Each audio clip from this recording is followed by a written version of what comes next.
अंतिम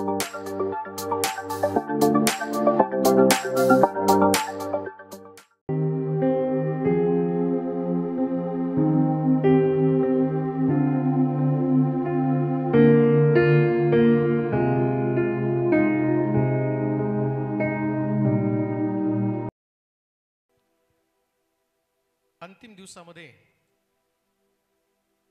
आम्ही जगाच्या अंतिम दिवसामध्ये येऊन थांबलेलो आहोत.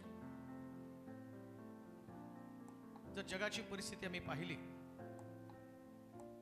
तर लक्षात येतं अंत जगाचा जवळ आलेला आहे. आणि अशा परिस्थितीमध्ये जेव्हा प्रगटीकरणाच्या पुस्तकामध्ये आम्ही जातो तिथे गेल्यानंतर एक भयावह वातावरण अंतःकरणामध्ये चुटपुट लागती, भीती निर्माण होती. आणि जगाची किती वाताहत होणार आहे, देवाचा क्रोध कसा पृथ्वी तलावरती ओतला जाणार आहे आणि किती वाताहत राष्ट्रांची, राजा लोकांची, त्याचप्रमाणे पृथ्वी तलावर उपस्थित असणाऱ्या लोकांची काय स्थिती असणार आहे याचं चित्रण प्रगटीकरणाच्या पुस्तकामध्ये केलं जातं. आणि जेव्हा हा शास्त्रभाग किंवा हे शिक्षण दिलं जातं, मला माहिती आहे प्रगटीकरणाच्या शिक्षणानंतर लोकांमध्ये पश्चातापाची भावना निर्माण होती आणि आपोआप देवाची भीती त्यांच्यामध्ये निर्माण होती. जगाचं काय होणार आहे. या प्रगटीकरणाच्या पुस्तकामध्ये 3 भाग आहेत. एका भागामध्ये स्वर्गामध्ये देव, त्याचं अस्तित्व किंवा तो देव किती गौरवानं भरलेला आहे. प्रभू येशू ख्रिस्त सोन्याचा ऊरपट 7 सोन्याच्या सवयांमधनं फिरतो. त्याचे डोळे, त्याची कांती, म्हणजे पहिल्या भागामध्ये जेव्हा योहान ते प्रगटीकरण पाहतो तर असं म्हटलं की तो मूर्छित झाला, पाहू शकला नाही देवाच्या पुत्राला. हा पहिला भाग झाला. तिसरा जो भाग आहे, दुसऱ्या भागाकडे नंतर येणार, पण तिसरा भाग आहे. या तिसऱ्या भागामध्ये ज्या लोकांनी ख्रिस्ताला स्वीकारलं नाही किंवा रॅप्चर मध्ये उचललं जाण्यामध्ये ज्या लोकांचा भाग नसणार आहे आणि त्या लोकांची पृथ्वी तलावरती असणारी वाताहत, त्याच्यामध्ये मी पाहिलं की 666चा शिक्का नसलेल्या लेकरांना दूध मिळणार नाही, रेशन मिळणार नाही, बऱ्याच गोष्टी आहेत. मला त्याच्याकडे पण जायचं नाही. परंतु तिसऱ्या भागाकडं लोकांचं एवढं लक्ष लागलंय, काय होणार आहे, कसं होणार आहे. मोठ्या मोठ्या 40-40 मनाच्या गारा पडणार आहेत, अग्नी पडणार आहेत, रक्ताचे पाट वाहतील. रक्ताच्या पाट असं पदार्थ सांगितलं की त्या घोड्याच्या तोंडापर्यंत अगदी 360-70 किलोमीटर लांब, म्हणजे पुण्यापासून, सोलापूर पासून तर मुंबई पर्यंत किती रक्त असेल की ते घोड्याच्या तोंडापर्यंत ते रक्त वाहील, एवढं रक्त वाहणार आहे. इतकं विदारक असणारं चित्र आणि ते वास्तव आहे. मग रॅप्चर मध्ये आमचा भाग असायला पाहिजे, याच्यासाठी आम्ही पश्चाताप करतो, बाप्तिस्मा घेतो, सगळं काही ठीक चाललेलं असतं. एक सभा होती आणि त्या सभेनंतर लोकांची मनोवृत्ती बदलली जाते. पण लक्षात ठेवा, मी सांगितलं 3 भाग आहेत. पहिल्या भागामध्ये देवाच्या पुत्राचं गौरवशाली वर्णन, तिसऱ्या भागामध्ये जगाची विदारक परिस्थिती आणि दुसऱ्या भागामध्ये हा दुसरा भाग कोणीच त्याच्याकडे लक्ष दिलेलं नाही. आणि प्रगटीकरणाचं पुस्तक म्हणजे एक रिव्हिलेशन आहे. काही गोष्टी गुप्त आहेत, त्या घडणार आहेत आणि त्या घडलेल्या गोष्टी याच्यापासून सावधगिरी, म्हणजे लोकांनी कशा पद्धतीने स्वतःला तयार करावं, त्याच्यासाठी प्रगटीकरणाचं पुस्तक आहे. परंतु काय झालं माहिती का, लोक प्रगटीकरणाचं पुस्तक ज्या शिकतात, अभ्यासतात, त्याच्यानंतर त्यांची एक मानसिकता बनती की आम्हाला पश्चाताप करायला पाहिजे. परंतु एक्झॅक्टली मंडळी म्हणून तुम्ही ज्यावेळेस वावरता, आता ते तुम्हाला सांगितलं की तिसऱ्या भागामध्ये खाली राहिलेले लोक, तिसऱ्या भागामध्ये खाली राहिलेले लोक म्हणजे जे मंडळीचा घटक नाही आहेत, जे विश्वासणाऱ्या लोकांचा घटक नाही, जे लोक विश्वास न ठेवता या पृथ्वी तलावरती जगले, हे खाली राहिलेल्या लोकांसाठी आहे. परंतु आता जे आम्ही 7 मंडळांना प्रभू येशू ख्रिस्तानं पत्र लिहिलं आणि त्या दुसऱ्या भागामध्ये जे विश्वासणारे लोक आहेत, मंडळे आहेत, चर्चेस आहेत, आणि या 7 मंडळांना त्यांना पत्र लिहून जाग केल्याचं काम या पत्रांमध्ये आहे. आणि त्याच्याविषयी लोक जास्त बोलत नाहीत. म्हणजे चर्चने नेमकं काय केलं पाहिजे? मुळामध्ये प्रभू येशू ख्रिस्त या पृथ्वी तलावरती येणार आहे तो मंडळीला घेऊन जाण्यासाठी, चर्चला घेऊन जाण्यासाठी. चर्चला न्यायचंय त्याला. परंतु चर्चमध्ये सगळेच लोक स्वर्गामध्ये जाणार नाहीत. आता तुम्ही एवढे बसलात, याच्यातले एवढे लोक स्वर्गामध्ये नाही जाणार आहेत, असं होणारच नाही. मग स्वर्गामध्ये जाताना ज्या मंडळ्या, आता 7 मंडळ्या, या 7 मंडळ्यांना लिहिलेलं येशू ख्रिस्तानं पत्र, ती मंडळीची सध्याची स्थिती आहे आणि त्याच्यामध्ये मंडळीने बदल करावं ही अपेक्षा म्हणून ते पत्र लिहिलेलं आहे. पत्राचा उद्देशच असतो, काही सूचना असतात त्याच्यामध्ये, काही चांगल्या गोष्टी असतात. पत्र लिहिताना, आता पत्र नाही, पूर्वी पत्र लिहिताना त्याच्यामध्ये जर तुम्ही बघितलं ना, तर सध्या तुम्ही काय करत आहात, तुम्हाला पुढे काय करायचं ते पत्रामध्ये सांगितलं जात होतं. पत्र कुणी जर पाठवलं तर, म्हणजे त्याच्यामध्ये आम्ही बरे आहोत, तुम्ही बरे आहात का, मग काळजी घ्या आणि जेवण वेळेवर करत जा. पत्रामध्ये दुसरं काय होतं, घरगुती पत्र असायची, लेकरं सांभाळत जा, याच्याकडे लक्ष द्या, त्याच्याकडे लक्ष द्या. जो बाहेर गावी कोणतरी असायचं आणि पत्र लिहिताना ते सांगत नसताना काळजी घेण्यासंबंधानं सांगितलं जातं. आता येशू ख्रिस्त स्वर्गामध्ये आहे आणि मंडळी पृथ्वी तलावरती आहे आणि 7 मंडळांची 7 स्थिती. बरं, वैशिष्ट्य काय माहिती का, या 7 मंडळ्या धार्मिक आहेत. 7 मंडळ्या धार्मिक आहेत आणि 7 मंडळांमध्ये काहीतरी कमतरता आहे आणि काही मंडळांचं त्याने केलेलं कौतुक आहे, काही मंडळांचं कौतुक केलेलं आहे. बरं, आता मंडळी म्हणजे तुम्ही आणि मी. मंडळी म्हणजे आता जसं गॉड चर्च आहे, मी शिलो चर्च आहे. मग आता गॉड चर्च, शिलो चर्च हे चर्च झालं. मग त्या चर्च मध्ये मी एक भाग आहे आणि त्या मंडळीमध्ये 2 वेगवेगळ्या प्रकारचे घटक असतात, 2 टाईपचे लोक असतात आणि दोघांना पण वाटतं मी स्वर्गामध्ये जाणार आहे, माझ्यामध्ये काही चूक नाहीये. पण चर्च मध्ये कोणच म्हणत नाही माझं चुकलं. त्यांच्याकडे काय असतं, समोरचा भाऊ, समोरची बहीण चुकली किंवा पाळत चुकला, बस मी बरोबर आहे, माझ्यामध्ये काही चूक नाही, माझ्यात काही कमतरता नाही. आणि त्याच्यामध्ये भावना काय असते माहिती का, मला कोणीतरी त्रास देत आहे. 2 लोक आहेत चर्चमध्ये, एक त्रास सहन करणारे आणि दुसरे त्रास देणारे. काही लोक धार्मिक पण आहेत आणि काही लोक धार्मिक असून सुद्धा त्रास देणारे लोक आहेत. आणि मग येशू ख्रिस्तानं या अंतिम दिवसामध्ये मंडळ्यांना जाग करण्यासाठी लिहिलेली 7 पत्र, 7 मंडळ्या आणि 7 पत्र. आणि त्या मंडळीचं वैशिष्ट्य जर तुम्ही बघितलं, या मंडळ्या जगिक नाहीत, जग नाही त्यांच्यामध्ये, अगदी धार्मिक आहेत, काम करणाऱ्या मंडळ्या आहेत, पॉवरफुल मंडळ्या आहेत, एक उत्तम चर्च आहे. पण तरी सुद्धा त्या ठिकाणामध्ये ज्यास तुम्ही अभ्यासाल तर असं म्हटलंय की ती मंडळीच नाहीशी होणार आहे, मंडळीचं अस्तित्व संपणार आहे. त्या मंडळीला एवढं मोठं काम करून सुद्धा त्या मंडळीला देवाच्या नजरेतनं, येशूच्या नजरेतनं पाहिल्यावर तुम्हाला कळतं ती मंडळी किंवा ते चर्च जे आहे ते एकदम क्षुल्लक चर्च आहे किंवा झिरो चर्च आहे, अस्तित्व संपून जाणार आहे. पण माहिती की आम्ही या ठिकाणामध्ये जमलेलो असताना संजीवनाच्या सभेचं किंवा संजीवनाची सभा कशासाठी आम्हाला असावी असं वाटतं, एक पहिलंच कारण आम्हाला आरोग्य मिळावं आणि आमच्या जीवनातले प्रश्न सुटावेत, बस एवढंच. स्वर्ग आमच्यासाठी दुय्यम आहे, सेकंड ऑप्शन आहे. पण बायबल सांगतं लाजरस कबरेतनं जिवंत झाला पण तो परत मेला.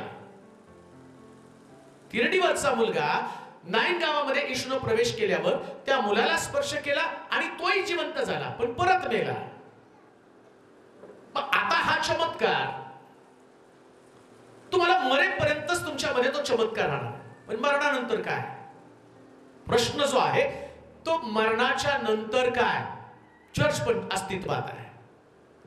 बरं, चर्च धार्मिक काम करतं आणि धार्मिक काम करत असताना चर्च एवढं स्वतःमध्ये व्यस्त असतं, एवढं मग्न असतं की त्यांच्या अवस्थेमध्ये त्यांची धार्मिकता देवाच्या दृष्टिकोनातून ते तपासत नसतं. देवाच्या दृष्टिकोनातून देव ज्या पद्धतीने तुम्हाला पाहतो ना, ती पद्धत ही पवित्र शास्त्रामध्ये सांगितलेली आहे. म्हणून आज पहिली एक मंडळी आम्ही पाहणार आहोत, ज्या मंडळीचं शिक्षण आम्ही घेणार आहोत. प्रकटीकरणाच्या पुस्तकामध्ये आम्ही जाऊया. प्रकटीकरणाचं पुस्तक 2रा अध्याय आणि त्याचं 1 पासून 7 पर्यंतची वचन. प्रकटीकरणाचं पुस्तक 2रा अध्याय 1 ते 7 वचन. इफिस येथील मंडळीच्या दूताला लिही, जो आपल्या उजव्या हातात 7 तारे धारण करीतो. आपल्या उजव्या हातात 7 तारे धारण करतो. जो सोन्याच्या 7 समयांमधून चालतो. तो असे म्हणतो, तुझी कृत्ये, तुझे श्रम व तुझा धीर ही मला ठाऊक आहे. तुला दुर्जन सहन होत नाही. जे प्रेषित नसताना आपण प्रेषित आहोत असे म्हणतात. त्यांची परीक्षा तू केलीस आणि ते लबाड आहेत असे तुला दिसून आले. तुझ्या अंगी धीर आहे. माझ्या नावामुळे तू दुःख सोसलं आहे. दुःख सोसलं आहे आणि तू खचून गेला नाहीस. तरी तू आपली पहिली प्रीती सोडली. याविषयी तुला दोष देणं मला प्राप्त आहे. म्हणून तू कोठून पतन पावला आहेस त्याची आठवण कर व पश्चाताप कर. आपली पहिली कृत्य कर. तू पश्चाताप केला नाही तर मी तुझ्याकडे येईन आणि तुझी समई तिच्या ठिकाणाहून काढून टाकीन. तरी पण तुझ्यात एक आहे की तू निकालाइताच्या कृत्यांचा द्वेष करीतोस. मीही त्याच्या कृत्यांचा द्वेष करीतो. आत्मा मंडळास काय म्हणतो? हे ज्याला कान आहे तो ऐको. जो विजय मिळवतो त्याला देवाच्या बागेचे जीवनाचे झाड आहे. त्यावरचे फळ मी खावयास देईन. 3 भाग आहेत. पहिल्या भागामध्ये हा प्रभू येशू ख्रिस्त इफिस या ठिकाणच्या मंडळीला, त्या मंडळीमध्ये असणारे सगळे चांगले गुण, त्या चांगल्या गुणांचं कौतुक करत आहे. दुसऱ्या भागामध्ये एवढं चांगलं चर्च पण पतन पावलं. आणि तिसऱ्या भागामध्ये जर त्या मंडळीनं, इफिस मंडळी म्हणजे आता इफिस मंडळी म्हणजे आत्ताचं चर्च. इफिस म्हणजे फक्त इफिस चर्च नाही. प्रगटीकरणाचं पुस्तक हे सांकेतिक पुस्तक आहे. त्यामध्ये पाहतो जे चर्च आहे ते सांकेतिक आहे. आता इफिसकराच्या मंडळीला जर हे पत्र लिहिलं तर या पत्राचा आम्हाला काही उपयोग होणार नाही. पण प्रगटीकरणाचं पुस्तक हे जगासाठी असणारं पुस्तक आहे, मंडळांसाठी असणारं पुस्तक आहे. आणि जी इफिसकराच्या मंडळीची स्थिती आहे ती स्थिती जगामध्ये कुठल्या तरी एक मंडळीची स्थिती असणार आहे. बरं, या 3 भागामध्ये जर तुम्ही बघितलं तर पहिल्या भागामध्ये त्या मंडळीमधले सगळे चांगले गुण प्रभूने सांगितलेले आहेत. चांगली मंडळी आहे, चर्च एकदम भारी आहे. या मंडळी संबंधाचा विचार करत असताना त्याच्यामध्ये असं म्हटलं की तुझ्या अंगी धीर आहे. अहो, चर्च साधं चर्च नाही, हे चर्च धीर धरणारं चर्च आहे. प्रभूच्या कामाचं किंवा ठेवलेल्या विश्वासाचं कार्य अनुभवण्यासाठी ही मंडळी वाट पाहणारी मंडळी आहे. पण तरी तिच्या संबंधाने म्हटलं तू पतन पावलेली आहे. या चर्चनं पुष्कळ छळ सहन केलेला आहे.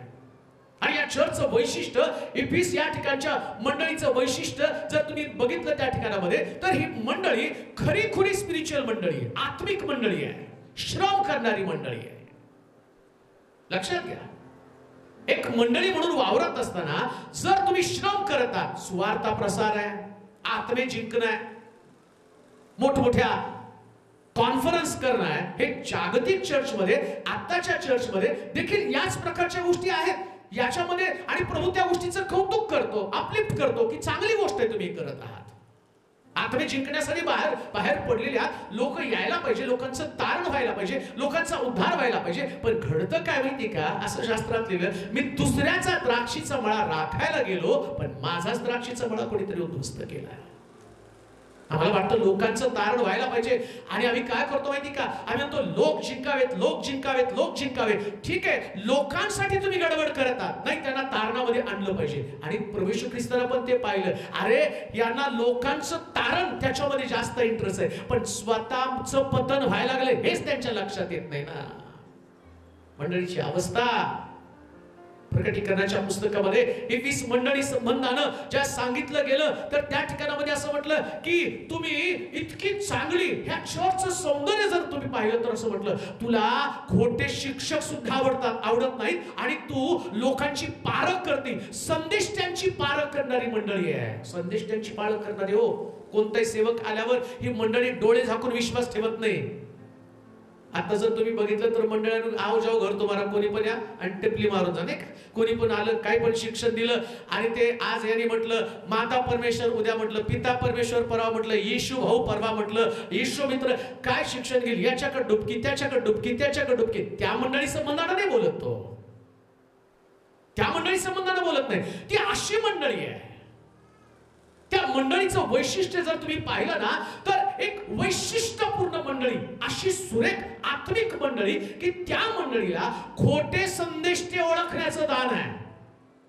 खरे संदेष्टे कोणते, काय अभ्यास असेल त्या मंडळीचा, काय रात्रंदिवस देवाच्या वचनामध्ये घडून गेलेली ते चर्च असेल की त्या चर्चला खोटं शिक्षण चालतच नाही. हो, आणि चर्चला या दिवसामध्ये सगळ्यात गरजेची गोष्ट कोणती माहिती का, चर्चमध्ये, चर्चला देवाच्या वचनाच्या शिक्षणाची गरज आहे. शिक्षण, रहस्य जाणून घेतले पाहिजे चर्चने.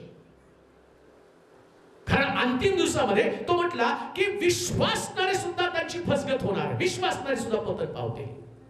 कसे पतन पावणार आहे, चर्च कसं काही उद्ध्वस्त होऊन जाणार आहे, असं लिहिलंय. जर तू पश्चाताप केला नाही तर तुझी समय तुझ्यापासून काढून घेण्यात, समयच काढा. आणि समय संबंधानं म्हटलं 7 समयांमधनं तो फिरतो, त्या समयांसंबंधानं म्हटलं प्रकटीकरणाच्या पुस्तकामध्ये ती समय म्हणजे चर्च आहे. बघा आता, एवढं सगळं गौरवी चर्च, इतकं अद्भुत चर्च की ज्या चर्चमध्ये विश्वास आहे, ज्या चर्चमध्ये संयम आहे, ज्या चर्चमध्ये धीर आहे, ज्या चर्चमध्ये श्रम करण्याची ताकद आहे. ऐका, एक चर्च नुसतं श्रम करणारं चर्च असेल म्हणजे ते चर्च देवाच्या दृष्टिकोनातून धार्मिक नाही. बरं का, पुन्हा मी तुम्हाला सांगतो, मला जेव्हा पास्टर संदीपने सांगितलं नाही तुम्हाला 7 मंडळांचं शिक्षण येऊन द्यायचं, त्यास मी अजूनपर्यंत याच्यात कधी बोललो नव्हतो. आणि मी म्हटलं ठीक आहे, चला आपण एक नवीन अभ्यास शिकूया की जेणेकरून लोकांना जेव्हा मी त्या अभ्यासाला बसलो त्यास माझ्या पायाखालची वाळू सरकली. मला तुमच्या चर्च विषयी नाही पण माझ्या चर्च विषयीचं गांभीर्य माझ्या लक्षात आलं. अरे बापरे, माझं चर्च पण याच्यामध्ये तसंच आहे, काही वेगळं चर्च नाहीये. एक पाळक म्हणून डोक्यामध्ये काय असतं माहिती का, नाही चर्च म्हणजे या लोकांना विश्वासामध्ये वाढवायचं आहे, देवाचं कार्य तरी पाहायचं आहे. संयम संयम संयम संयम. आणि संयमाची गरज तुम्हाला घरात येण्यापासून चर्च मध्ये जाण्यापर्यंत आणि चर्च मधनं कामावरती जाण्यापर्यंत तुम्हाला संयम ठेवावा लागतो ना. असं नसतं ते. काय तुमचा संयम आहे? चर्च मध्ये आल्यावर तुम्हाला काय शिकतात, तुम्हाला सेल्फ कंट्रोल केला पाहिजे. कुठं सेल्फ कंट्रोल? घरात गेल्यावर, घरात पण वाद आहे आणि तिकडं शिकवलं जातं नाही घरात गेल्यावर तुम्ही वाद करायचा नाही, तुम्ही संयम ठेवता, कोणत्याच गोष्टीशी वाद विवाद करत नाही. विचार करा, आता या मंडळी मधला व्यक्ती देवाचं वचन ऐकतो, घरी गेल्यावर त्याची परीक्षा होती. लक्षात ठेवा, प्रत्येक विश्वासणाऱ्या व्यक्तीची ख्रिस्तासारखी परीक्षा होती. बायबल सांगतं विश्वासणाऱ्या व्यक्तीला सोन्यासारख्या परीक्षेचं तोंड द्यावं लागतं. जसं सोनं अग्नीमध्ये टाकलं जातं आणि जास्त तीव्रतेला ते वितळतं, तसं विश्वासणारा कधी वितळावा म्हणून शास्त्रात असं पण लिहिलं, तुमची परीक्षा तुमच्या सहनशीलतेच्या पलीकडे. म्हणजे सोनं 300 टेम्परेचर पर्यंत तापल्यावर वितळतं. बाकीचे धातू 100, 150, 200 त्याच्यामध्ये वितळून जातात. पण सोन्याला 300 टेम्परेचर, 300, 350 टेम्परेचर, तेवढं टेम्परेचर मध्ये ते वितळतं. मग आता ही मंडळीचं टेम्परेचर काय माहिती का? तिची एवढी परीक्षा होती की तिला कितीही संकटामध्ये टाकली तर मंडळी कच खात नाही. आणि अशा परिस्थितीमध्ये प्रभूनं या चर्चला पाहिलं, ही मंडळी खूप संयमी आहे, यातले लोक संयमी आहेत.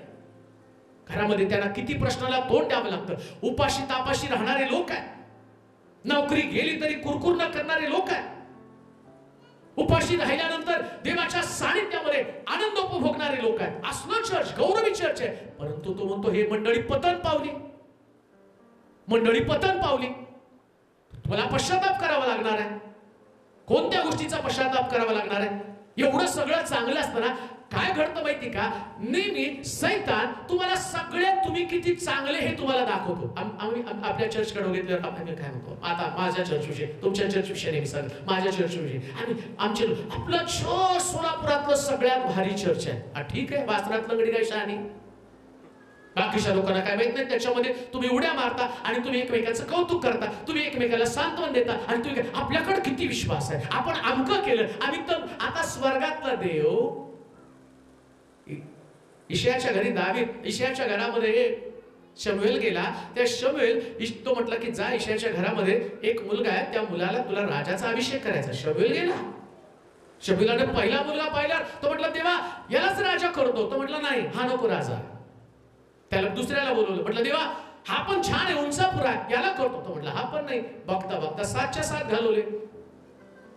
इशाला त्याने विचारलं आणखीन एक मुलगा आहे का? तो म्हटला आहे, राणामध्ये मेंढर चारतो, त्याला बोलून आण. आता त्याला शमूएलाला मोठा प्रश्न पडला, राणामध्ये मेंढर चारणारा कसं काय देवाच्या डोक्यात आलं त्याला राजा बनव. मग त्याला बोलून आणलं आणि बोलून आणल्यावर त्याची उंची कमी, दिसायला पण एवढ्या ऍव्हरेज त्या ठिकाणामध्ये. तुम्हाला जेव्हा ते 7 मंडळ्या, जर देवाची कृपा झाली ना, आपण 7 मंडळाचं शिक्षण घेतलं ना, तर माझी तर प्रार्थना की 7च्या 7 तुम्हाला देऊन जावं. मग तुम्हाला कळेल ऍव्हरेज मंडळीच किती भारी मंडळी आहे. ऍव्हरेज मंडळी बरं का. एक ही जी मंडळी आहे ना, ही सगळ्यात जुनी मंडळी आहे, सगळ्यात पुरातन मंडळी आहे. आणि या मंडळीचं वैशिष्ट्य काय माहिती का? ही मंडळी श्रम करणारी मंडळी. आणि इकडं दाविदाला त्या ठिकाणात आणल्यावर हा शमूएल जो आहे तो अचंबित झाला, प्रभू याला अभिषेक. यास तो काय म्हटला माहिती का? तुझ्या पाहण्यात आणि माझ्या पाहण्यामध्ये फार फरक आहे. तू बाहेरून बघतो, ऐका, लोक चर्चला बाहेरून बघतात आणि त्यांचं मत बदलतात. ते काय म्हणतात माहिती का? हे जे चर्च आहे ना, सगळ्यात संजीवित चर्च आहे. कशावरून? तर या चर्च मध्ये लोक श्रम करणारे लोक आहेत. देव ते नाही पाहत, श्रम पाहत नाही. देव जी गोष्ट तुमच्यात नाही ती पाहत असतो प्रिया, तुम्हाला परफेक्ट बनवण्यासाठी. मग एक तरुण येशूकडे आला नाही का? मी मागच्या याच्यात पण युट्यूबला एक संदेश टाकला. येशूकडे आला तो आणि येशूला विचारलं. मुळामध्ये तो एक धार्मिक तरुण होता आणि तो येशूकडे आला. धार्मिकता असल्यावर मुळात माणसाला धार्मिकतेच्या प्रौढी मिरवायची सवय असती. तो येशूकडे आला आणि त्याला म्हटलं मला स्वर्ग राज्य मिळवण्यासाठी मी काय केलं पाहिजे? तो म्हटलं जाऊन 10 आज्ञा पाळा.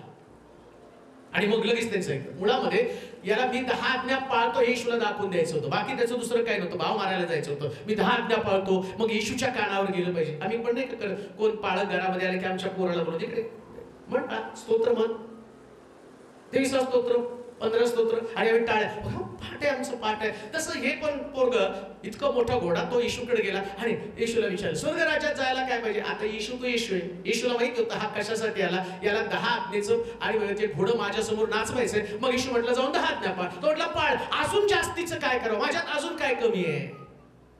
मग येशूने त्याला सांगितलं एक कमी आहे, जे आहे ना ते गरीबाला विकान माझ्या मागे. आणि असं लिहिलं, हे सांगितल्यावर तो निघून गेलं. म्हणजे येशूने काय असं म्हणलं, हा माझ्यासारखा पाळक असता तर तिकडून बोलत असतो मीटिंग मध्ये, इकडे इकडे 10 आज्ञा पाळणारा टाळ्या वाजवा याच्यासाठी.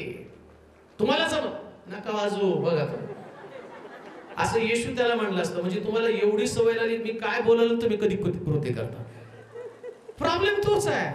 काय आम्ही लक्षातच घेत नाही नेमकं एक्झॅक्टली आम्हाला काय करायचं. टाळ्या वाजवणं सोपं आहे, पण सार्वकालिक जीवन मिळवण्यासाठी आहे नाही ते टाकून देऊन त्याच्या मागं चालणं फार कठीण आहे. त्या तरुणासारखं कुठंतरी आमच्या अंतःकरणामध्ये अशी कोणती तरी उणीव आहे. आणि प्रभू उणीवा संबंधानं बोलतो. स्वर्ग राज्य उणीवा असणाऱ्या लोकांसाठी नाहीये. कोणतीच उणीव तुमच्यामध्ये राहता कामा नये, एक सुद्धा नाही. तुमच्या घरामध्ये चुका खपवून घेतल्या जातील, स्वर्गामध्ये नाही हो.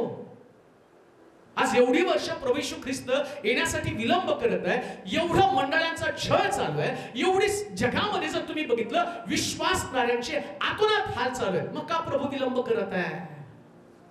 देवाला वाटत नाही कुठंतरी या सगळ्या असणाऱ्या प्रश्नाचा अंत व्हावा आणि जिथं मी आहे तिथं माझ्या लोकांनी असं वाटत नाही का प्रभूला? प्रभूला वाटतो. कुठल्या अपूर्णता घेऊन स्वर्गामध्ये तो आम्हाला घेऊन जाणार, आम्ही परिपूर्ण व्हावं. पुन्हा मी तुम्हाला सांगतो, तुम्हाला बाहेरून देव नाही पाहणार. बाहेरून चर्च कसं आहे? आत्मे जिंकणार आहे, सुवार्ता प्रसार करणारं चर्च आहे. एफिसच्या मंडळी संबंधाने जर तुम्ही बघितलं सुवार्ता प्रसार. अजून एक गोष्ट मी तुम्हाला सांगतो, तुमच्या चर्च मध्ये किती बाप्तिस्मे होतात याच्यावर पण तुमचं चर्च स्वर्गामध्ये पोहोचणार नाही. बाप्तिस्म्यावर पण तुमचं स्वर्ग राज्य अवलंबून असणार आहे. किती चर्च मध्ये लोकांचे बाप्तिस्मे झाले, किती आणि ज्यांना ख्रिस्त माहित नाही असे लोक ख्रिस्ताकडे आले, याच्यावर पण तुम्हाला प्रभू तुमच्या धार्मिकतेचं तुम्हाला थाप देणार नाही. काय म्हटलं त्यानं? वाचूया ते वचन. प्रकटीकरणाचं पुस्तक 2रा अध्याय 1 वचन. इफिस येथे मंडळीच्या दूताला लिही. दूताला लिही. जो आपल्या उजव्या हातात 7 तारे धारण करीतो. 7 तारे धारण करतो. जो सोन्याच्या 7 समयांमधून चालतो. तो असे म्हणतो, तुझी कृत्ये, तुझे श्रम व तुझा धीर. काय म्हटलं त्या? तुझी कृत्ये, तुझे श्रम. काय कौतुक आहे.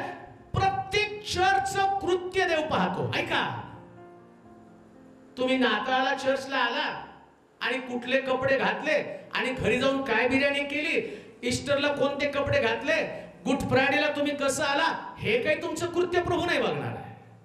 प्रभोजनाला कसं आला बघा. बाकीच्या वेळेस सगळं नॉर्मल जीवन. प्रभोजनाकडे जर आमच्या ख्रिस्ती लोकांना बघितलं ना, अरे बापरे, असं वाटतं की रोज यांचं प्रभोजन व्हायला पाहिजे. एवढं शुद्ध जीवन, पांढरे शुभ्र कपडे, तंबाखू बाहेर, गुटखा बाहेर, अगदी चूळ भरून. या व्यक्तीला मला तर असं वाटतं प्रभूनं प्रभोजनाच्या दिवशी जर आलं तर बरेच लोक, ख्रिस्ती लोक स्वर्गामध्ये पोहोचतील का? तेवढ्या वेळ तर त्यांची धार्मिकता टिकून राहते. त्या प्रभोजनाच्या काळामध्ये प्रभू ते पण बघत नाही. म्हणून तर त्यांना असं लिहिलंय, फळ अंजिराचा हंगाम नसताना अंजिराच्या झाडाकडे गेला. कशासाठी? अरे हंगामात तर कोण पण फळ देतं, हंगाम नसताना फळ देणारी मंडळी धन्य मंडळी. हंगाम नसताना प्रतिकूल परिस्थितीमध्ये जे चर्च आपलं आत्मिक जीवन जगतं ते खरं चर्च आहे. इफिसच्या मंडळी संबंधानं त्या मंडळीची कृत्य देवानं पाहिलेली. ऐका, आज जर चर्चची अवस्था तुम्ही बघितलं, या चर्च मध्ये काही चांगली कृत्य करणारे लोक असतील, पण बहुतांशी असं लिहिलंय शास्त्रामध्ये, बोलावलेले पुष्कळ निवडलेले थोडक्यात. त्या चर्च मध्ये जर तुम्ही बघितलं, काही धार्मिक लोक, अब्रामाची प्रार्थना तीच होती, सदोम गोमोराचा नाश करण्यासाठी मी चाललेलो आहे. त्याला आठवलं माझा पुतण्या त्याच्यामध्ये. तो काय म्हणतो माहिती का? देवा, एक प्रश्न विचारू का? 40 लोक सापडले तर सदोम गोमोराचा नाश करशील का? तो म्हटला ठीक आहे, ग्रांटेड. 40 लोकांसाठी नाश करणार नाही. त्याला कळलं 40 लोक पण नसणार आहे. प्रभूजी एकदा 30 लोक सापडले तर ग्रांटेड, 30 लोकांसाठी नाश करणार नाही. म्हटलं प्रभू आणखीन एकदा 20 लोक सापडले तर नाश करणार नाहीस का? 20 लोक सापडले तरी नाश करणार नाही. मग त्यानं प्रश्न केला, 10 लोकांसाठी वाचवील का? 10 लोकांसाठी सुद्धा वाचवील. आज मंडळी, प्रभू असाच एक सेवक मध्यस्थी करत आहे या मंडळीमध्ये की प्रभू 10 लोक जर माझ्या मंडळीमध्ये असतील तर 10 लोकांसाठी या चर्चला वाचव. आणि म्हणून म्हटलं, तो म्हटला जा आणि मंडळीच्या त्या दूताला पत्र. कोण आहे मंडळीचा दूत? तुला कोणत्या दूताची अपेक्षा करत आहात? कोणत्या तरी दूतानं यावं आणि कोणत्या तरी मोठ्या व्यक्तीने यावं आणि या असणाऱ्या मंडळीला छानछाप करावं. लक्षात ठेवा, परमेश्वराचा दूत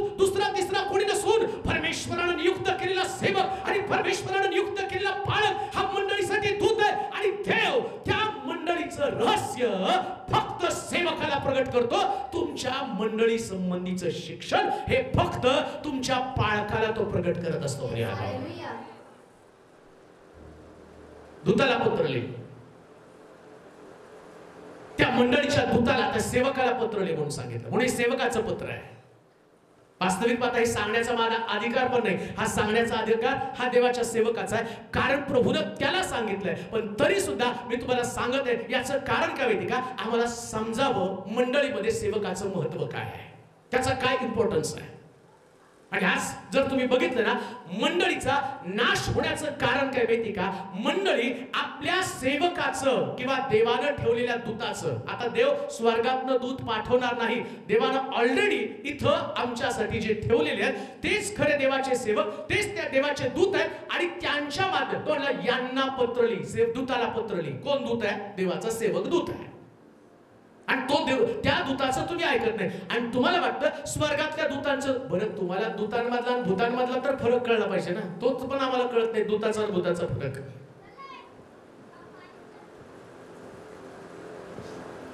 बऱ्याच लोकांना दूत आहे का भूत आहे ते कळत पण नाही. आणि मला प्रश्न पडतो, हा पवित्र आत्मा यांच्यामध्ये पवित्र आत्मा आहे, पवित्र आत्मा आहे, पवित्र आत्मा आहे, त्यांना पवित्र आत्मा आहे. बरं त्या सभेमध्ये पवित्र आत्मा आल्यावर घुमायला पण हेच लागतात ज्यांना पवित्र आत्मा आहे, आणि यांच्यातलं भूत पण निघतं परत अन्य भाषा. अरे कसं काय एवढं? दोन दोन भाडेकरी एका घरामध्ये, देवाचा आत्मा पण राहतो, दूत पण राहतो, हे पण केलं. मग दूतांमधला आणि भूतांमधला फरकच तुम्हाला कळत नाही, तर तुम्हाला नवीन सेवक देव कशाला देईल? देवानं त्याच्या दूताला, म्हणजे मंडळी, इफिसच्या मंडळीचा दूत, इफिसच्या मंडळीचा पाळक, या पाळकाला म्हटलं पत्र लिहि.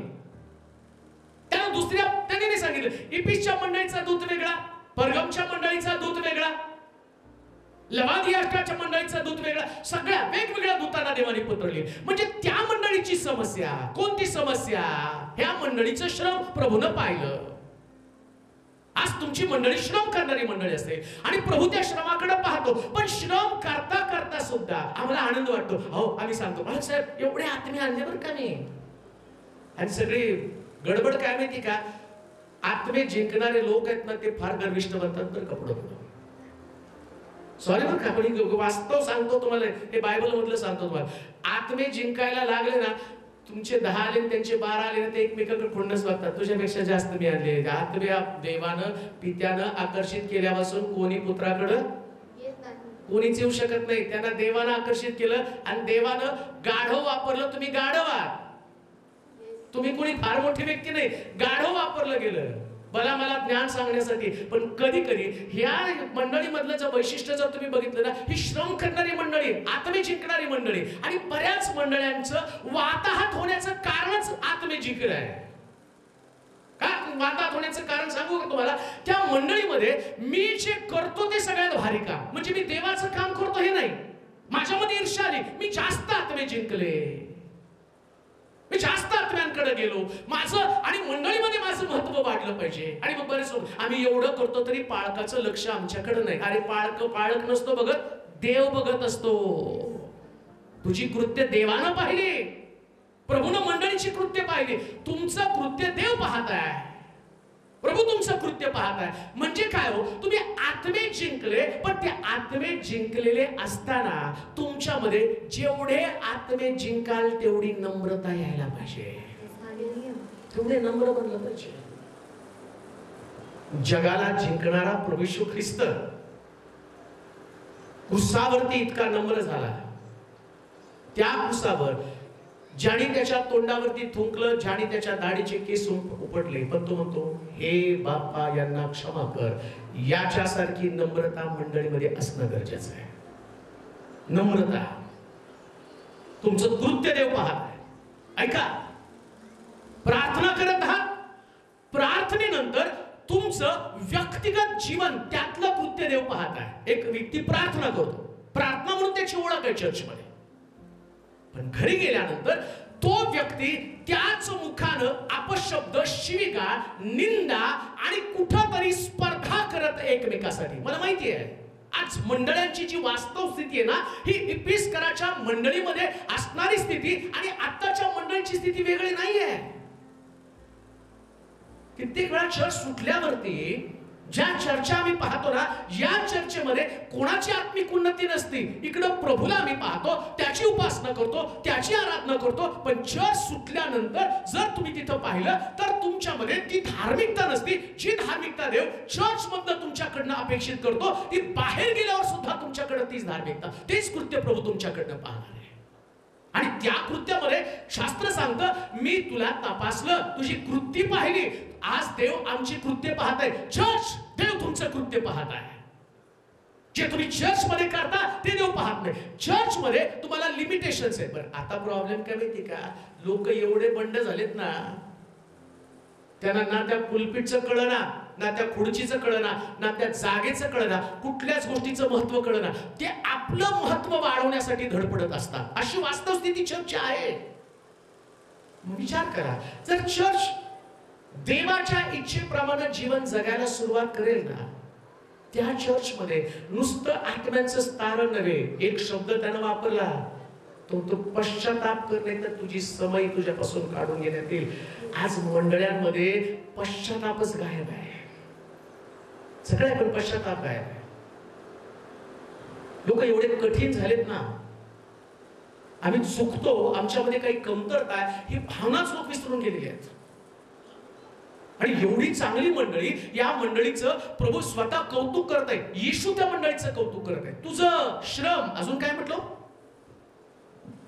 तुझं श्रम, तुझी कृत्ये, तुझी कृत्ये, तुझे श्रम व तुझा धीर, तुझा धीर ही मला ठाऊक आहे. मला ठाऊक आहे. तुला दुर्जन सहन होत नाही. जे प्रेषित असताना आपण प्रेषित आहोत असे म्हणतात. त्यांची परीक्षा तू केली. इतकी जबरदस्त आत्मिक मंडळी, आत्मिक चर्च, की त्यांना दुर्जन आवडत नाही, पापी व्यक्ती आवडत नाही, पाप खपून घेत नाही. व्यभिचारी व्यक्ती आला, ते स्पष्ट सांगतात, या चर्च मध्ये 2 बायका असणारा व्यक्ती चर्च मध्ये नको आहे, चालत नाही त्यांना.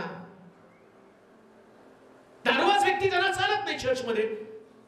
त्यांच्या मोठ्या पदावरती कुठल्याही प्रकारचा भ्रष्टाचारी व्यक्ती नाही, दारूबाज व्यक्ती नाही, व्यभिचार करणारा व्यक्ती नाही. पण आता जर तुम्ही बघितलं तर चर्च मध्ये काय, पैसा असेल तर सगळे लोक चालतात. पैसा पाहिजे ना, सन्मानाची जागा मिळायला पैसा पाहिजे त्या ठिकाणामध्ये. मग तो दुर्जन असला काय, बघा इलेक्शन झाल्यावरती लोक निवडून, आता तुमच्या नगरमध्ये माहित नाही पण आमच्या सोलापूरमध्ये लोक म्हणतात, नाही हो ते बरोबर, तुम्हीच निवडून दिलं ना वडील पदावर त्यांना, तुम्हाला सगळं माहिती आहे. मला कोणीतरी एका ठिकाणात एका चर्च मध्ये मीटिंगला गेलो, आणि मीटिंगला गेल्यावर एक व्यक्ती आला, तिथं सांगितलं.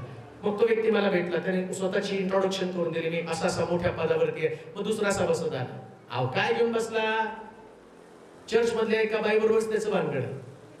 मग निवडलं कोणी त्याला. आता बघा, हे आत्मिक चर्च आहे बरं का, या चर्चला कुठल्याही प्रकारचे दुर्जन सहन होत नाही. एवढं स्पिरिच्युअल चर्च, एवढं आत्मिक चर्च. बरं, या आत्मिक चर्चचं वैशिष्ट्य काय माहिती का, जे प्रेषित नाही आणि स्वतःला प्रेषित म्हणून घेतात, ते त्या लोकांना सुद्धा ओळखणारी ही मंडळी आहे. एवढं स्पिरिच्युअल चर्च आहे. सेवकांची पारख आहे त्यांच्याकडे. आज आमचं चर्च सेवकांची पारख करू शकत नाही, पण ते चर्च सेवकांची पारख करत होते. कोणताही पाळक, कोणताही सेवक घरामध्ये आल्यानंतर त्याला टेस्ट करणारं, त्याला तपासणारं पाळक ते चर्च आहे. कोणत्याही सेवकाला नाही. कधी कधी आमच्याकडे काय होतं माहिती का, आम्ही सगळ्या लोकांचा सण म्हणतो ना, बाळक साहेब कसं त्यांना म्हणायचं, येऊ नका आमच्या घरामध्ये. आणि देवाने सांगितलं ना वचनामध्ये की पहा, एखादा सेवक आला आणि त्या लोकांनी जर तुला स्वीकारलं तर त्या ठिकाणी जा, त्या घराला शांती म्हण. जर त्या घराने स्वीकारलं नाही तर धूळ झटकून निघून जा. आणि मग त्याने धूळ झटकून निघून गेले तर आधी ओळखा, तर आत्मा ओळखण्याचं दान पाहिजे ना. तो खरंच देवाचा सेवक आहे का. मला आठवतं, मी लहान होतो, आमचे वडील दारू प्यायचे, आणि मग दारू पित असताना एक सेवक, काय तर नाव त्या नगरकडचाच, तो यायचा आमच्या घरी प्रार्थना. आणि मग एकदम मळके चळके कपडे असायचे. मग प्रार्थना केल्यानंतर बायबल उघडायचा, ठेवा म्हणायचे त्याच्यामध्ये दान. मग त्याच्यामध्ये 10 रुपये, 20 रुपये, 100 रुपये काहीतरी ठेवले जात होते.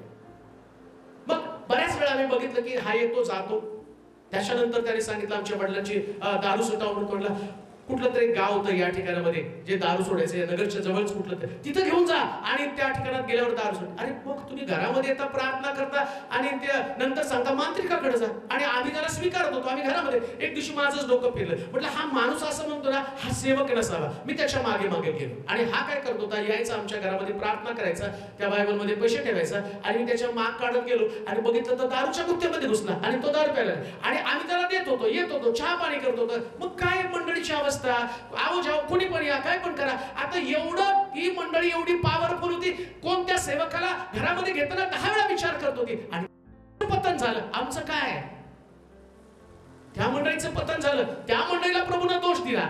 इफिसच्या मंडळीचं वैशिष्ट्य, ही मंडळी सेवकाची पारख करणारी मंडळी आहे. आज चर्चला सेवकाची पारख करता आली पाहिजे. पारख करा सेवकांची. कोणता सेवक देवाच्या आत्म्यापासून आहे. अजून एक गोष्ट तुम्हाला सांगतो, एखादा सेवक तुमच्या घरामध्ये येताना देवाचा एक नियम आहे. काय नियम आहे ते तुम्हाला सांगतो. असं लिहिलंय, वलांडणाचा यज्ञ पशु त्याचं अर्पण तुम्ही करा. आणि अर्पण करत असताना या यज्ञ पशुच्या डोक्यावरती तुम्ही हात ठेवा. त्या घराण्याने हात ठेवायचा आणि मग त्याचं अर्पण करायचं, मग त्याला कापायचं. कारण काय हो, काय हात ठेवण्याचं होतं, जेव्हा ते घराण्यातला प्रमुख व्यक्ती यज्ञ पशूच्या डोक्यावरती हात ठेवत होता, त्या सगळं त्याचं पाप यज्ञ पशूमध्ये जात होतं आणि मग यज्ञ पशू मारला जात होता. आता सेवकाच्या पारखा संबंधाने मी तुम्हाला सांगत आहे, मंडळीला सेवकाची पारख करणं किती गरजेचं आहे ते तुम्हाला सांगत आहे. एक सेवक तुमच्या घरामध्ये येतो आणि तुम्ही जाता आणि पटकन ठेवा आमच्या डोक्यावर हात. आता तुम्हाला त्या सेवकाचं काहीच माहित नाही. त्या सेवकामध्ये व्यभिचाराचा आत्मा असेल, त्या सेवकामध्ये लोभाचा आत्मा असेल, त्या सेवकामध्ये वासनेचा आत्मा असेल, त्या सेवकामध्ये मारामारीचा आत्मा असेल. आता एवढे सगळे आत्मे त्या सेवकामध्ये आहेत आणि त्या आत्म्यांची पारख तुम्हाला नाहीच आहे. आणि बायबल काय सांगतं, प्रत्येक आत्म्याचा विश्वास धरू नका. आणि तुम्ही जाता आणि म्हणता आमच्या डोक्यावर हात ठेवा आणि तो सेवक तुमच्या डोक्यावरती हात ठेवतो. याचा अर्थ काय, त्याच्यातले आत्मे, त्याच्यातला अभिषेक, जर त्याच्यामध्ये व्यभिचाराचा अभिषेक आहे तो तुमच्यामध्ये व्यभिचाराचा अभिषेक येणार, त्याच्यामध्ये लोभाचा अभिषेक आहे तुमच्यामध्ये लोभाचा अभिषेक येणार, त्याच्यामध्ये मारामारीचा अभिषेक आहे तुमच्यामध्ये मारामारीचा अभिषेक येणार. हे बायबल मधलं ट्रूथ तुम्हाला सांगतो. आणि लोकांना ते माहित नाही. ते काय करतात, कोणी पण आलं, ठेवा डोक्यावर, ठेवा डोक्यावर, ठेवा डोक्यावर, आणि सगळे आत्मे त्या या सेवकाच्या डोक्यातले, याचे थोडे आत्मे, त्याचे थोडे आत्मे, किती आत्मे घेऊन जगणार. आणि काय तुमची अवस्था राहणार आहे, सगळ्यांचे आत्मे तुमच्या जीवनामध्ये. आणि मग आम्ही म्हणतो नाही हा पॉवरफुल. अरे पॉवरफुल नाही, त्याच्यातले चांगलं नाही, तुझ्याबरोबर वाईट पण घुसलंय, त्याच्यामधलं सगळे गुण तुझ्यामध्ये घुसलेले. आता या मंडळीचं वैशिष्ट्य काय, ही मंडळी कोणाचा हात पण डोक्यावर ठेवून घेत नव्हती. कसली मंडळी पॉवरफुल होती, कोणाचाच हात डोक्यावर ठेवून आत्म्याची पारख करणारी मंडळी होती. आणि या मंडळीला प्रभू दोष देतोय. अहो मग तुम्हाला तर किती दोष देणार आहे. आम्हाला नगरच्या लोकांना तर लय दोष देईल, कारण आमच्याकडे एवढे सेवक येतात आणि एवढ्या डोके येतात. मला वाटतं एका माणसाच्या 100 सेवक हात ठेवून गेला असेल. आता 100 म्हणजे मी कमीच सांगितले असते. नगरच्या इतिहासामध्ये सगळ्यात जास्त, आणि जे उठतं त्याला नगरच दिसतं. हमको वहां जाके प्रीच करना है. आणि आमची बी डोकी तयार असतात, या मारा टिपली, ठेवा डोक्यावरती हात. बरं मला प्रश्न पडतोय, एवढं डोक्यावर हात ठेवून बघा प्रत्येक मीटिंगला तेच साक्ष देणार, त्यांचीच टेस्ट मध्ये. मग प्रश्न पडतो, त्या मीटिंग मध्ये आरोग्य मिळालं, या मीटिंग मध्ये कसं काय परत उभं राहील. म्हणजे काय झालं माहिती का, या मंडळीला पारखच नाही हो. आत्मिक जीवन नेमकं काय असायला पाहिजे ते मंडळीला पारखच नाही ना. काय केलं पाहिजे, ती सेवकाची पारख करणारी मंडळी आहे. एफेसची मंडळी सेवकाची पारख करणारी मंडळी आहे. आज इथं जमलेल्या मंडळीतल्या लोकांना मला ही गोष्ट तुम्हाला शिकवायची, तुम्हाला सेवकांची पारख करता येऊ द्या. कोणताही सेवक तो देवाच्या आत्म्यानं आणि खरं शिक्षण देते का. आता सेवकाची पारख तुम्ही कशी करणार आहे. अतिशय सुंदर आणि सोप्या शब्दामध्ये त्यानं सांगितलं, संदेश त्याची पारख तुम्ही फळांवरून करा. कशांवरून, दानांवरून नाहीये, फळांवरून. दान कोणतं, अन्य भाषेचा अर्थ, अद्भुते करण्याची शक्ती, विद्येची उक्ती, ज्ञानाची उक्ती, 9 प्रकारची कृपादानं ज्याच्या संबंधाने म्हटलं, हे नाही तुम्हाला दाखवून देणार की तो व्यक्ती देवाचा व्यक्ती आहे का. पुन्हा मी तुम्हाला सांगतो, जर देव एखाद्या एखाद्या व्यक्तीकडनं काम करून घेते. आता शास्त्रामध्ये असं लिहिलं, गाढव अशुद्ध प्राणी आहे, तरी बहाण म्हणून येशू ख्रिस्तानं त्याच्यावरती बसला. गाढव अशुद्ध प्राणी, त्याची त्या जन्माला आलेल्या कोकऱ्याची किंवा त्या गाढवाच्या बछड्याची मुंडी मुरगळून टाकावी, आणि जर गाढवाचं बछडं वाचायला पाहिजे तर कोकरा मारला जावा, असा नियम आहे या बायबलमध्ये या गाढवा संबंधानं. आणि गाढवाच्या मुखातनं संदेश त्याला ज्ञान सांगितलं. म्हणजे कारण काय माहिती का तुम्हाला, देव कोणाला वापरेल हे सांगता येत नाही, पण वापरणारा व्यक्ती शुद्ध असेल याची गॅरंटी नाही. मग शुद्धतेचा निकष काय? आत्म्याच्या द्वारे निष्पन्न होणारं फळ. फळांवरून आत्म्याच्या द्वारे निष्पन्न होणारं फळ, शांती, प्रीती, आनंद, सहनशीलता, ममता, चांगुलपण, इंद्रिय दमन आणि सौम्यता, इतर अनेक गोष्टी संबंधानं बोललं गेलं. हे फळ ज्या सेवकामध्ये तो खरा सेवक आहे. आता इफिसची मंडळी एवढी धार्मिक की ती बायबल मधलं शिक्षण घेऊन या पद्धतीनं सेवकांना टेस्ट करत होती. पुन्हा मी तुम्हाला सांगतो, सेवकांना टेस्ट करा. आमेन म्हणाल का? असं सेवकांना तुमच्या घरात पण येऊ देऊ नका. आणि डोक्यावर हात ठेवण्याच्या अगोदर, मी सुद्धा कोणी मला डोक्यावर हात ठेवा म्हटलं 10 विचार करतो. जसं माझ्यातला अभिषेक त्यांच्यात जाईल तसं त्यांच्यातला माझ्यात नाही ना का? रिवर्स मारलं तर रिवर्स मारू शकतो ना तो. आता हे अभिषेकाचा आदान प्रदान आहे. आणि बघा दारुड्यांनी इतके डेअरिंग करून येतात ना, ठेवा ना, ठेवा डोक्यावर हात. का 2 घोट पोलिओचे नाही, गडबड नाहीच करायची कुठल्या गोष्टीची. ही मंडळी स्ट्रॉंग असली पाहिजे. आमीन म्हणाल का? गडबड करू नका डोक्यावर हात ठेवून घेण्याची. आणि देवाला अभिषेक देताना हाताची गरज नाही, अभिषेक वरून येत असतो. प्रियाला वरून येत असतो. पवित्र आत्मा वरून आला. 120 लोक माडीवरती एकत्र जमले होते ना, त्यास कोणाच्या डोक्यावर हात ठेवण्याची गरज वाटली नाही. तिथं फक्त शिष्य होते. येशू स्वर्गात होता आणि स्वर्गातनं पवित्र आत्मा उतरला आणि 120 लोक माडीवरती भरून गेले. आज अशा प्रकारच्या शिक्षणाची गरज आहे. ही इफिसकराची मंडळी जी आहे, आणि ती मंडळी स्ट्रॉंग मंडळी, आणि या मंडळीला संदेश त्याची पालक करण्याचं ज्ञान होतं. अजून एकच गोष्ट वाचू आणि त्याच्यानंतर दुसऱ्या भागाकडे आम्ही जाणार. प्रकटीकरणाचं पुस्तक आणि 2 अध्याय 3 वचन. तुझ्या अंगी धीर आहे. माझ्या नावामुळे तू दुःख सोसले आहे आणि तू खचून गेला नाहीस. माझ्या नावामुळे तू दुःख सोसलं आणि तू खचून गेला नाहीस. तरी तू आपली पहिली प्रीती सोडली. याविषयी तुला दोष देणे. पहिल्या भागामध्ये इतकं मंडळीचं कौतुक. काय? माझ्यामुळे दुःख सोसलं. चर्चनं दुःख सोसलं पाहिजे. मंडळीतल्या लोकांनी ख्रिस्तासाठी दुःख सोसलं पाहिजे. आणि ते चर्च दुःख सोसणारं चर्च आहे येशूच्या नावामुळे. लक्षात ठेवा, चर्च अस्तित्वात येणं साधी गोष्ट नाहीये. जेव्हा चर्च असतं ना, तेव्हा चर्चला दुःखाला तोंड द्यावं लागतं. चर्च दुःखातनं जन्माला येत असतं. आणि शास्त्र सांगतं इफिसची मंडळी ख्रिस्ताचं नाव घेऊन जगणारी मंडळी आहे. जेव्हा तुम्ही देवाचं नाव, येशूचं नाव घेऊन जगताना, या नावामध्ये अनेक प्रकारच्या संकटाला तुम्हाला तोंड द्यावं लागतं. पौल म्हणतो, या पौलानं अगोदर ख्रिस्त नसताना जीवन जगलं, आता ख्रिस्त असताना जीवन जगताना पौल म्हणतो संकट आणि बंधनं माझी वाट पाहत आहे. कारण पौलाकडं आता ख्रिस्ताचं अंतःकरण आलं. पौलाला ख्रिस्ताचं दर्शन घडलं. चर्चला ज्या दिवशी ख्रिस्ताचं दर्शन घडतं त्या दिवशी चर्चला मोठ्या दुःखाला सामोरं जावं लागतं. एक चर्च, एक मंडळी अस्तित्वात येत असताना या मंडळीला उभं करण्यासाठी मला माहितीये सेवकाला दुःख भोगावं लागतं. सेवकाबरोबर राहणाऱ्या लोकांना दुःख भोगावं लागतं. चर्च असं अस्तित्वात येत नसतं. चर्चला अस्तित्वात येण्यामागं पुष्कळांच्या प्रार्थना, पुष्कळांचा त्याग, पुष्कळांचं समर्पण, त्यांच्या कुटुंबाचं आणि सगळी वाताहत झालेली असती. या सगळ्यातनं चर्च अस्तित्वात येत असतं. आणि परमेश्वर मंडळीकडे या दुःखातनं पाहत असताना तुमचं चर्च जर अशा प्रकारचं दुःख भोगणारं चर्च असेल, परंतु लक्षात ठेवा, तुमचं दुःख कदाचित हे शहर लक्षात घेणार नाही, पण या शहराला घडवणारा देव पाहतो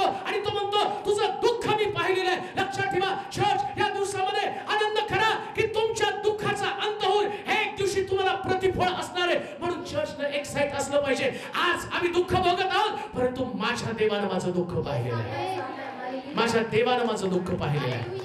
आणि लक्षात ठेवा, जेव्हा तो दुःख देताना देतो ना, भरपाई करताना अधिक पटीनं भरपाई करत असतो. म्हणून चर्चनं दुःख भोगताना आपला विश्वास सोडता कामा नये. आज दुःख असू द्या, आज तुमच्याकडे त्रास असेल, मला आनंद वाटतो. दुःखाचा तो टप्पा मी ओलांडला. त्या टप्प्यामध्ये मला आठवतो मी असं बसलेलो होतो आणि खूप रडत होतो. आणि मी ठरवलं की चर्च सोडून जायचं, सोलापूर सोडून जायचं. दुःखाच्या काळामध्ये खूप लोक मला सोडून गेले, फार लोकांनी सोडलं. ठराविक 20-30 लोक माझ्याजवळ राहिले. आणि मग मला असं वाटलं की आता इथून पुढे चर्च चालवणं कठीण आहे. एका कोपऱ्यात बसलो, एका रूम मध्ये बसलो आणि मी रडत होतो. मग चर्च मधले एक 10-12 मुलं आले, ते माझ्या भोवती बसले आणि ते माझं रडणं बघायला आले, ते पण रडायला लागले. आणि त्याच त्यांनी सांगितलं, पास्टर जाऊ नका, आता आपली परिस्थिती फार वाईट आहे. मला माहिती आहे तुम्हाला सुद्धा घर चालवणं आणि हे सगळं मंडळी मेंटेन करणं सोपं नाही.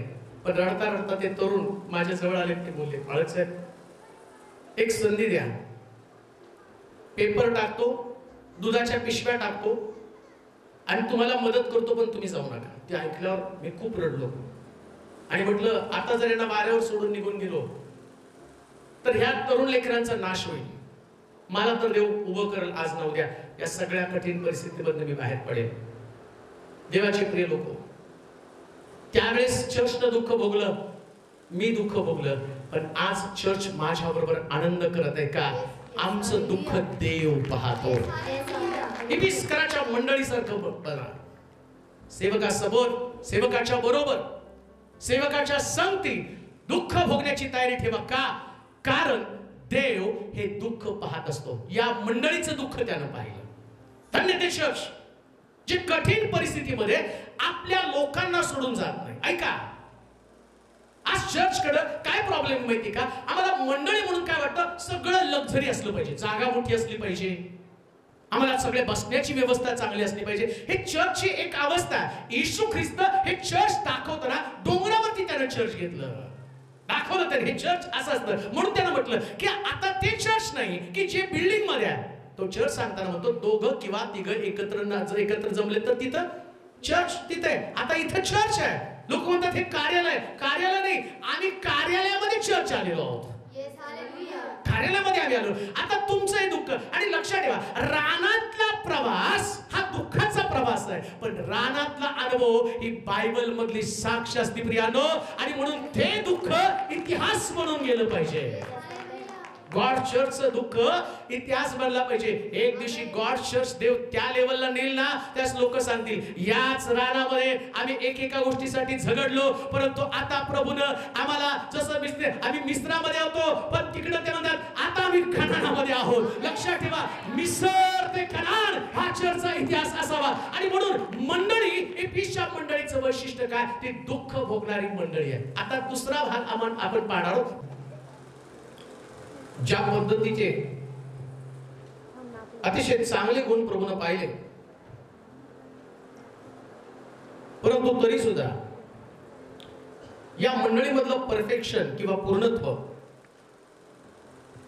किंवा मंडळी ज्या भावनिक वातावरणामध्ये जगत आहे, श्रम करत आहे, देवाबरोबर दुःख, सेवकाबरोबर दुःख भोगणारी ती मंडळी एक अद्भुत चर्च आहे.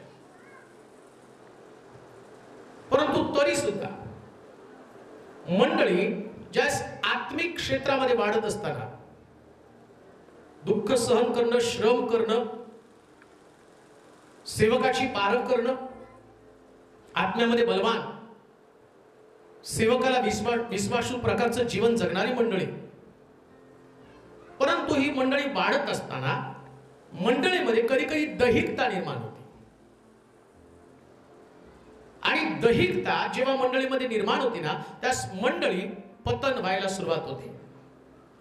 बरं, आता एवढं स्टँडर्ड या लेवलवरचं चर्च, आणि प्रभू त्या मंडळीला तो सांगत आहे तू कुठून पतन पावला याची आठवण कर.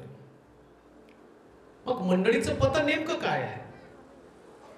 आणि आज या जागेवरून एक जबाबदारीचं विधान मी करत आहे. एक जबाबदारीचं विधान.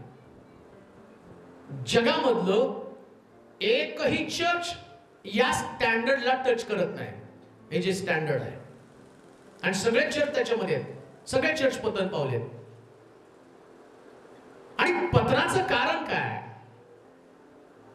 या एफिसच्या मंडळीला तो पाहतो, तुझ्या अंगी धीर आहे, श्रम आहे, दुःख सोसणं आहे, सेवकांची पारख आहे, तरी त्या मंडळीचं एक स्टँडर्ड प्रभूनं पाहिलं. ते स्टँडर्ड खूप जपणं गरजेचं आहे. आणि मी ज्यावेळेस याचा अभ्यास करतो तो माझंही चर्च त्याच्यातनं सुटलं नाही. माझ्या लक्षात आलं माझंही चर्च नाही सुटलं.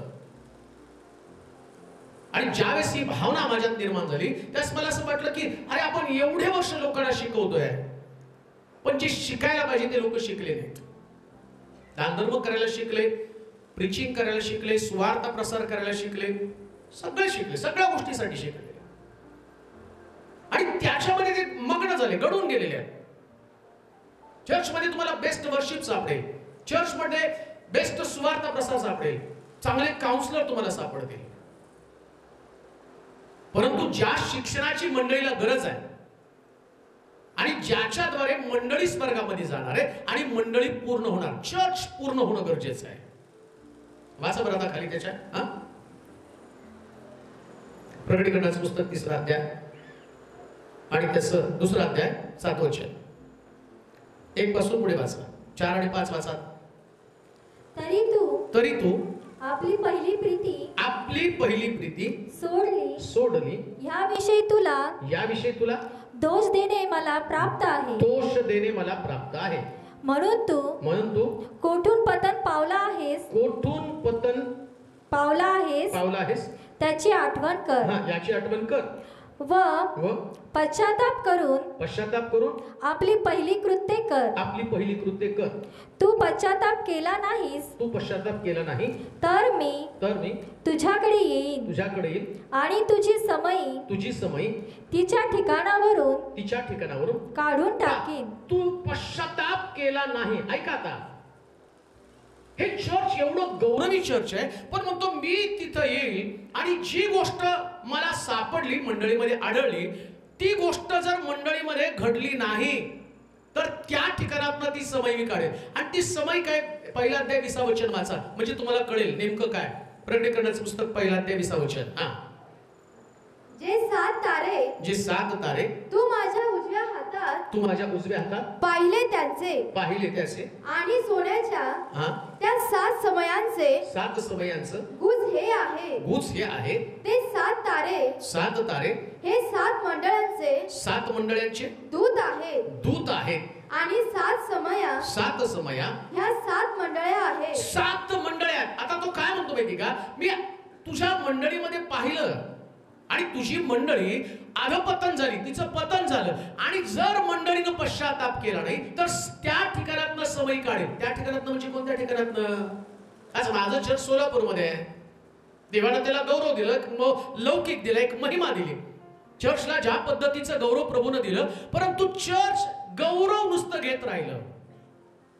आणि प्रभूचे गुणधर्म, प्रभूचा स्वभाव, येशू ख्रिस्त जगामध्ये येऊन त्यानं जगाला जर काय दिलं हा प्रश्न जर विचारला तुम्हाला, देवाने येशूनं काय दिलेलं आहे, आज मंडळीने त्याचं उत्तरच नाही.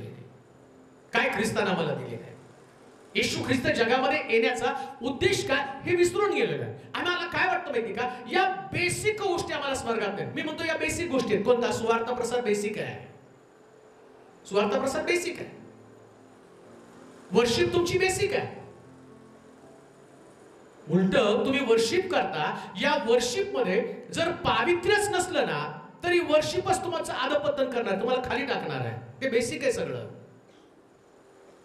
आणि जर मुख्य भाग मंडळीतला जो तुम्हाला पतनापासून दूर ठेवतो, किंवा मंडळी पतन पावली, किंवा मंडळी विश्वासामध्ये मजबूत आहे, किंवा मंडळी देवाचा हेतू पूर्ण करते, हे पाहण्यासाठी तो म्हटला, जर तू पहिली प्रीती आठवण केली नाही आणि जर पश्चाताप केला नाही तर ती समईच मी काढून टाकणार आहे. म्हणजे काय? समजा माझ्या चर्चमध्ये जर लोकांमध्ये पहिली प्रीती, आता पहिली प्रीती ते मग मी तुम्हाला सांगणार आहे नेमकं काय पहिली प्रीती आहे. काय पहिली प्रीती आहे मंडळीमध्ये? ती पहिली प्रीती आवश्यक आहे. आता म्हणतो मंडळीत मी पाहिलं पहिली प्रीती नाहीये आणि मंडळीला पश्चाताप होतच नाही. मंडळीचं गौरव काय? सुवार्ता सुवार्ता सुवार्ता सुवार्ता. मंडळीचं गौरव काय? संजीवनाच्या सभा सभा सभा. मंडळीचं गौरव काय? नवीन लोक येत आहेत. आता हे सगळं तुम्ही बघताय, पण पहिल्या प्रीतीचं काय? पहिल्या प्रीतीचं काय? जी पहिली प्रीती. आता ती पहिली प्रीती पण आम्हाला माहिती आहे. पहिली प्रीती काय आहे? आता जर तुम्हाला विचारलं पहिली प्रीती सांगा, एकालाही सांगता येणार नाही. मलाच माहित नव्हतं तर तुम्हाला काय माहिती असणार? मी अभ्यास केल्यावर माझ्या लक्षात आलं पहिली प्रीती काय आहे. आणि त्या प्रीतीला ओळख असणं, चर्चमध्ये ओळखणं फार गरजेचं आहे. मंडळीमध्ये प्रीती आहे पण पहिली प्रीती नाही. पहिली प्रीती म्हणजे काय बाबा? जुने लोक म्हणतात नाही का, आमची आजी 110 वर्ष जगलो. कोण म्हणतो नाही आमची 2500-125 वर्ष जगली. मग प्रश्न पडतो, मग बोलता अहो तेव्हाचं खाणं काय होतं? तेव्हाचं खाणं सगळं भारी होतं. आणि मग आता लोक सांगतात आता तुम्ही काय खाता? कस नसलेलं खाता, सगळं डुप्लिकेट खाता. म्हणजे तेव्हा ओरिजिनल होतं ते पहिलं. आणि बघा पहिलं सगळं जे ते टिकणार आहे, आता काहीच टिकत नाही का. पहिले ज्यावेळेस लग्न व्हायचं तर आई वडील सांगायचे बाई दिल्या घरी मारायचंय. आता जातानाच मुलीला सांगतात पटलं तर राह, नाही तर निघून ये. जास्त सहन करून घ्यायचं नाही. आणि तेव्हाचे संसार 70 वर्ष टिकत होते. म्हातारी काठी टेकत लग्नाचा वाढदिवस करत होते. आता तुम्ही बघितलं की वो गई ये आई, ये गई वो आया. नाही आज तुम्ही जर बघितलं तर तुम्हाला वेगळं दिसणार नाहीये. पॅचअप आहे सगळीकडे, वेगळंच वातावरण झालेलं आहे. म्हणजे त्या दिवसाचं स्टँडर्ड आता नाही राहिलेलं. ते स्टँडर्ड आता परमेश्वर या मंडळीला ते स्टँडर्ड सांगते. ती पहिली प्रीती, एक स्टँडर्ड लेवलची प्रीती जी मंडळीमध्ये असायला पाहिजे. मंडळीमध्ये आता आहे ती डुप्लिकेट आहे हो. ते लोक आतमध्ये आल्यावर उगाच तोंडात स्माइल करायचे, या या या या या उगं वेलकम करत राहायचं. मनात तर वेगळंच असतं. तिथं त्याला बोलवायचं, त्याची माहिती आहे त्यांचं असं आहे. मी जाऊन आलो त्यांच्या घरात प्रार्थना. आता त्यांनी विश्वासानं तुम्हाला प्रार्थना करताना त्यांचे प्रॉब्लेम सांगितले आणि तुम्ही ते प्रॉब्लेम अख्ख्या चर्चमध्ये बोंबलत फिरायला लागले. सगळे त्यांचे इशू तुम्ही लोकांना सांगायला लागले की जेणेकरून अख्खा चर्चने त्यांच्याकडे बदनामीच्या दृष्टिकोनातून बघावं. अजून एक गोष्ट तुम्हाला सांगतो, चर्चमध्ये येणारी प्रत्येक व्यक्ती ही तुटलेली व्यक्ती आहे. पहिल्या प्रीतीनं तुटलेल्या व्यक्तीमध्ये जगण्याची आशा निर्माण केली जाते. ते चर्च आहे. एक तुटलेली व्यक्ती आहे. अहो असं लिहिलंय या शिष्यांविषयी येशूला इतकी गॅरंटी होती ना की हे लोक या शमरुडी स्त्रीचं तारण होऊ देणार नाही. या शमरुडी स्त्रीचं तारणच होऊ देणार नाही. कारण यांच्या डोक्यामध्ये सारख्या कल्पना. मी तर एका ठिकाणामध्ये वाचलं, युट्यूबला मी तो संदेश पण टाकला. शमरुडी स्त्रीशी प्रभू येशू ख्रिस्त बोलत होता ना, त्या शिष्य बाहेरून आले आणि तिथं चर्चा करू लागले. ते काय म्हणत चर्चा केली माहिती का? असं लिहिलंय, तो त्या स्त्रीशी बोलत असताना शिष्यांना आश्चर्य वाटलं. कशाचं आश्चर्य वाटलं? येशू कसं काय त्या पापी बाई बरोबर काहीतरी भानगड आहे बरं का येशूची.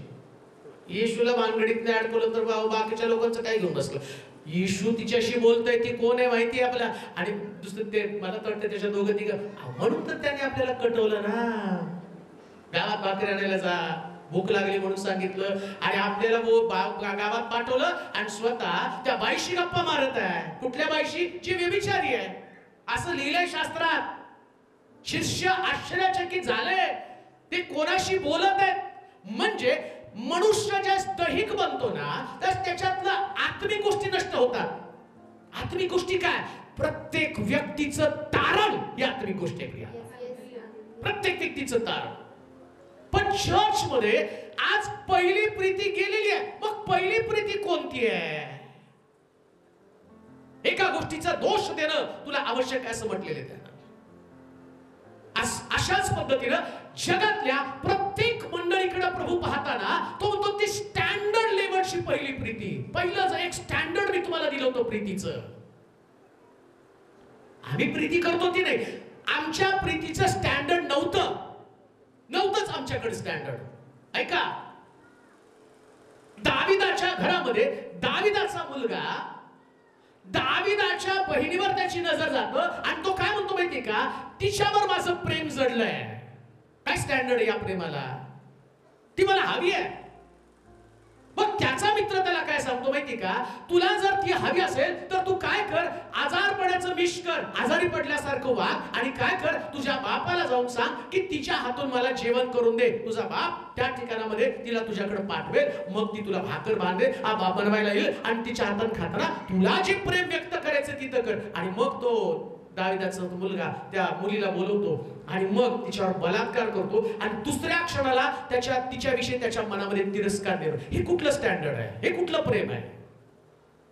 त्याच्या अगोदरचं प्रेम सगळं लेस स्टँडर्ड, डाऊन स्टँडर्ड, त्याचं काही स्टँडर्ड नाही. आता खरं प्रेम दाखवण्यासाठी पहिली प्रीती चर्च मध्ये आज जे आहे ना ते सगळं डुप्लिकेट प्रेम आहे. चांगलं प्रेम नाहीच आहे, स्टँडर्डच नाही त्याला. जे स्टँडर्ड ख्रिस्ताने स्थापित करून टाकलेलं आहे. पहा मी तुम्हाला काय सांगत आहे, ही मंडळी आत्मिक मंडळी आहे, ही मंडळी श्रम करणारी मंडळी, ही मंडळी दुःख भोगणारी मंडळी आहे, ही मंडळी विश्वासामध्ये मजबूत आहे. या मंडळीमध्ये देवाच्या वचनाचा प्रसार इतक्या मोठ्या प्रमाणामध्ये की ते सेवक सुद्धा ओळखत आहे, हा खरा सेवक आहे का खोटा सेवक आहे हे सगळं त्या मंडळीमध्ये. परंतु तरी सुद्धा या मंडळीतल्या प्रेमाचं स्टँडर्ड डाऊन झालंय. पहिली प्रीती आणि पतन पावली मंडळी. मंडळी केव्हा पतन पावती? एक चर्च डाऊनफॉल केव्हा होतं? त्या चर्च मधलं पहिलं प्रेम जातं, पहिली प्रीती. आणि तो म्हणतो त्या पहिल्या प्रीतीची आठवण कर. आता पाहूया पहिली प्रीती. योहानाचं सुवर्तमान 3 अध्याय 16 वचन वाचा. योहान सुवर्तमान 3 अध्याय 16 वचन. पहिली प्रीती काय काय त्या पहिल्या प्रीतीचं स्टँडर्ड ते आम्ही पाहणार आहोत. तुमच्या सगळ्यांचं पाठ आहे परंतु त्याच्यातला गाभा लक्षात घ्या. पहिलं प्रेम काय? योहान 3:16. देवानं जगावर एवढी प्रीती केली की त्याने आपला एकुलता एक पुत्र दिला अशासाठी की जो कोणी त्याच्यावर विश्वास ठेवतो त्याचा नाश होऊ नये तर त्याला सार्वकालिक जीवन प्राप्त व्हावे. आता पहिली प्रीती काय? तो म्हणतो जो कोणी त्याच्यावर विश्वास ठेवतो. ऐका, देवानं प्रीतीचं एक स्टँडर्ड येशूच्या द्वारे जगामध्ये पाठवलं. याला पहिलं प्रेम म्हटलेलं आहे. पहिलं प्रेम. आमच्याकडे आहे ते सगळं डुप्लिकेट दुय्यम प्रेम. आता आमचं प्रेम काय? नवरा बायकोवर करते, आई मुलावरती करतो, मुलावर करतं आणि भाऊ भावावरती करतो. हे प्रेम स्वार्थी प्रेम आहे. हे प्रेमाला स्टँडर्ड नाहीये आणि या प्रेमाला मर्यादा आहे. त्या चर्च मध्ये जाताना पाळक हातामध्ये हात घेऊन त्या मुलीला तिथं बोलवताना ती पांढरा गाऊन घालून मग तिच्या हाताबोटामध्ये अंगठी आणि गळ्यामध्ये सोन्याचं 5 तोळ्याचं 7 तोळ्याचं स्टँडर्ड प्रमाणे ते मंगळसूत्र घालतात. तिले पोपटासारखे बोलत असते. सुखात दुखात रोगात आरोग्यात ह्याच्यात त्याच्यात सगळ्यात मी तुझ्या बरोबर राहील. का तर 5 तोळ्याचं बोलतंय ना ते. अंगठी बोलती, पांढरं गाऊन बोलतोय, बाहेर सुंदर बिर्याणी, सगळे आलेले लोक सुद्धा सुटाबुटात आले. त्या सगळं पोपटासारखं सुखात दुखात अमक्यात तमक्यात रोगात दारिद्र्यात श्रीमंतीत याच्यात त्याच्यात सगळं. जरा त्याला कुठंतरी कमी पडलं. मला तर रोज 100 फोन येतात. मी आता रूमवर होतो तिथं फोन करतो. एक सिस्टर नवऱ्याचं माझं खूप भांडण झालंय, मी घर सोडून आले आणि त्याने आता मला घटस्फोटासाठी अर्ज केलाय, पण माझीच आहे. त्यानं नम्र भाव माझ्यासमोर आणि त्याने स्वतः म्हणावं की चल तू नांदायला. मी म्हटलं सिस्टर तुम्हाला नांदायचंय, त्याला नांदवायचंय, तुम्ही थोडस माघार घेतली, तुम्ही तिथे गेलं तर काय बिघडल का? पण आम्हाला देवाला मध्यस्थी नाही. आता काय कर माहिती का? त्याला वाकव, मी नाही वाकणार. सासूला वाकव, मी नाही वाकणार.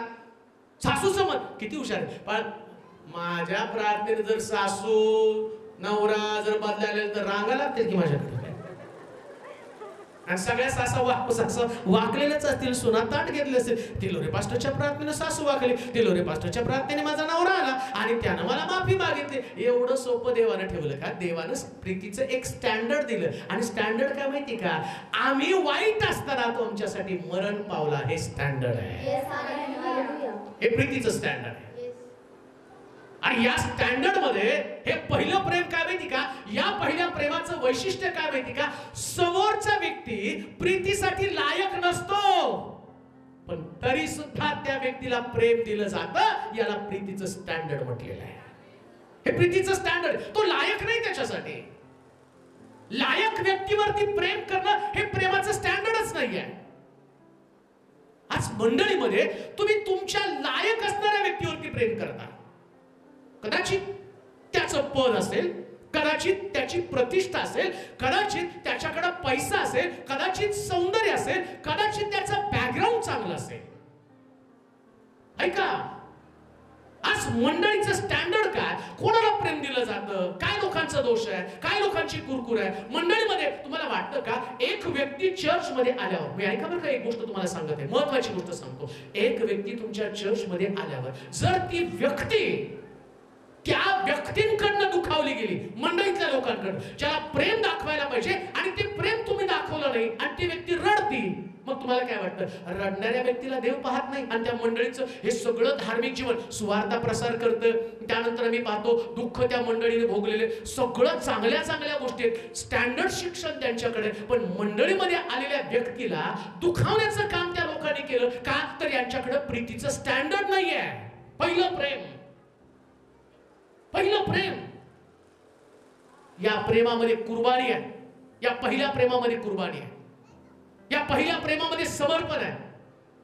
या पहिल्या प्रेमामध्ये माघार घेणं आहे. लक्षात ठेवा, ही प्रीती जी आहे ना, लक्षात इथं असं मंडळीतल्या लोकांची भावना काय, कोण व्यक्ती आला तर त्याचा सन्मान व्हायला पाहिजे. किती सामान्य व्यक्ती असू द्या, किती पण साधारण व्यक्ती असू द्या, त्या व्यक्तीला जर त्याला जागा, आता देव काय तुमच्या मंडळीमध्ये म्हणतो म्हटलं आत्मे जिंकले, आणि जिंकलेल्या आत्म्याचं काय, आत्मे जिंकले, आले आत्मे. आता आलेल्या आत्म्याला इकडे सगळेजण एक याला बघून तोंड वाकडं करतो, तो त्याला बघून तोंड वाकडं करतो. यानं एक ग्रुप स्थापन केला, त्यानं एक ग्रुप स्थापन केला. आता या ठिकाणामध्ये या ग्रुपची भांडणं, म्हणून म्हणतो तुम्ही एकत्र येता तर तुमच्यामध्ये फुटी असता कामा नये, फुटी असता कामा नये. सगळे एका दिलाच. प्रेषितांच्या मंडळीमध्ये ते पहिलं प्रेम होतं. परिणाम काय झाला माहिती का? त्यांच्यामध्ये हजारो लोकांची भर प्रतिदिवशी पडत होती. का? कारण त्यांचं सगळं सामायिक होतं. पहिल्या प्रेमाचं स्टँडर्ड काय? सगळे लोक इक्वल आहेत. हे स्टँडर्ड आहे, हे स्टँडर्ड आहे.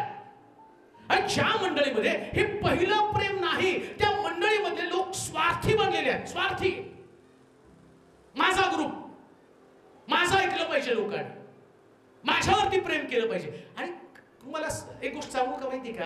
आत्ताची धार्मिकता जी आहे ना, चर्च मधनं सुरू होते आणि व्हॉट्सअपला संपते. हो,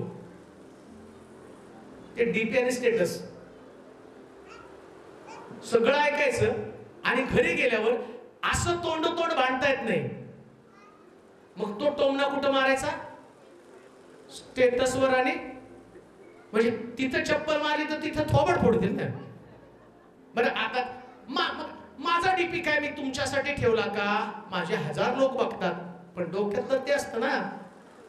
आणि मग आता प्रभू म्हणतो तू पहिली प्रीती सोडली. तुमचं डीपी तो व्यक्ती नाही बघत, तुमचं स्टेटस तो व्यक्ती बघत नाही.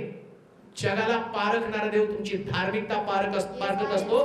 आणि त्या मंडळीला तो सांगतो, अरे तू पतन पावलेली मंडळी आहे, पतनच पावली. तुम्ही आत्मिकच राहा ना. बरं, तुम्हाला जगाला प्रेम वाटायला सांगितलं, टोमणे मारायला थोडी सांगितले. हो, कोणी सांगितलं तुम्हाला टोमणा मारायला? बरं, शास्त्रात काय लिहिलं माहिती का?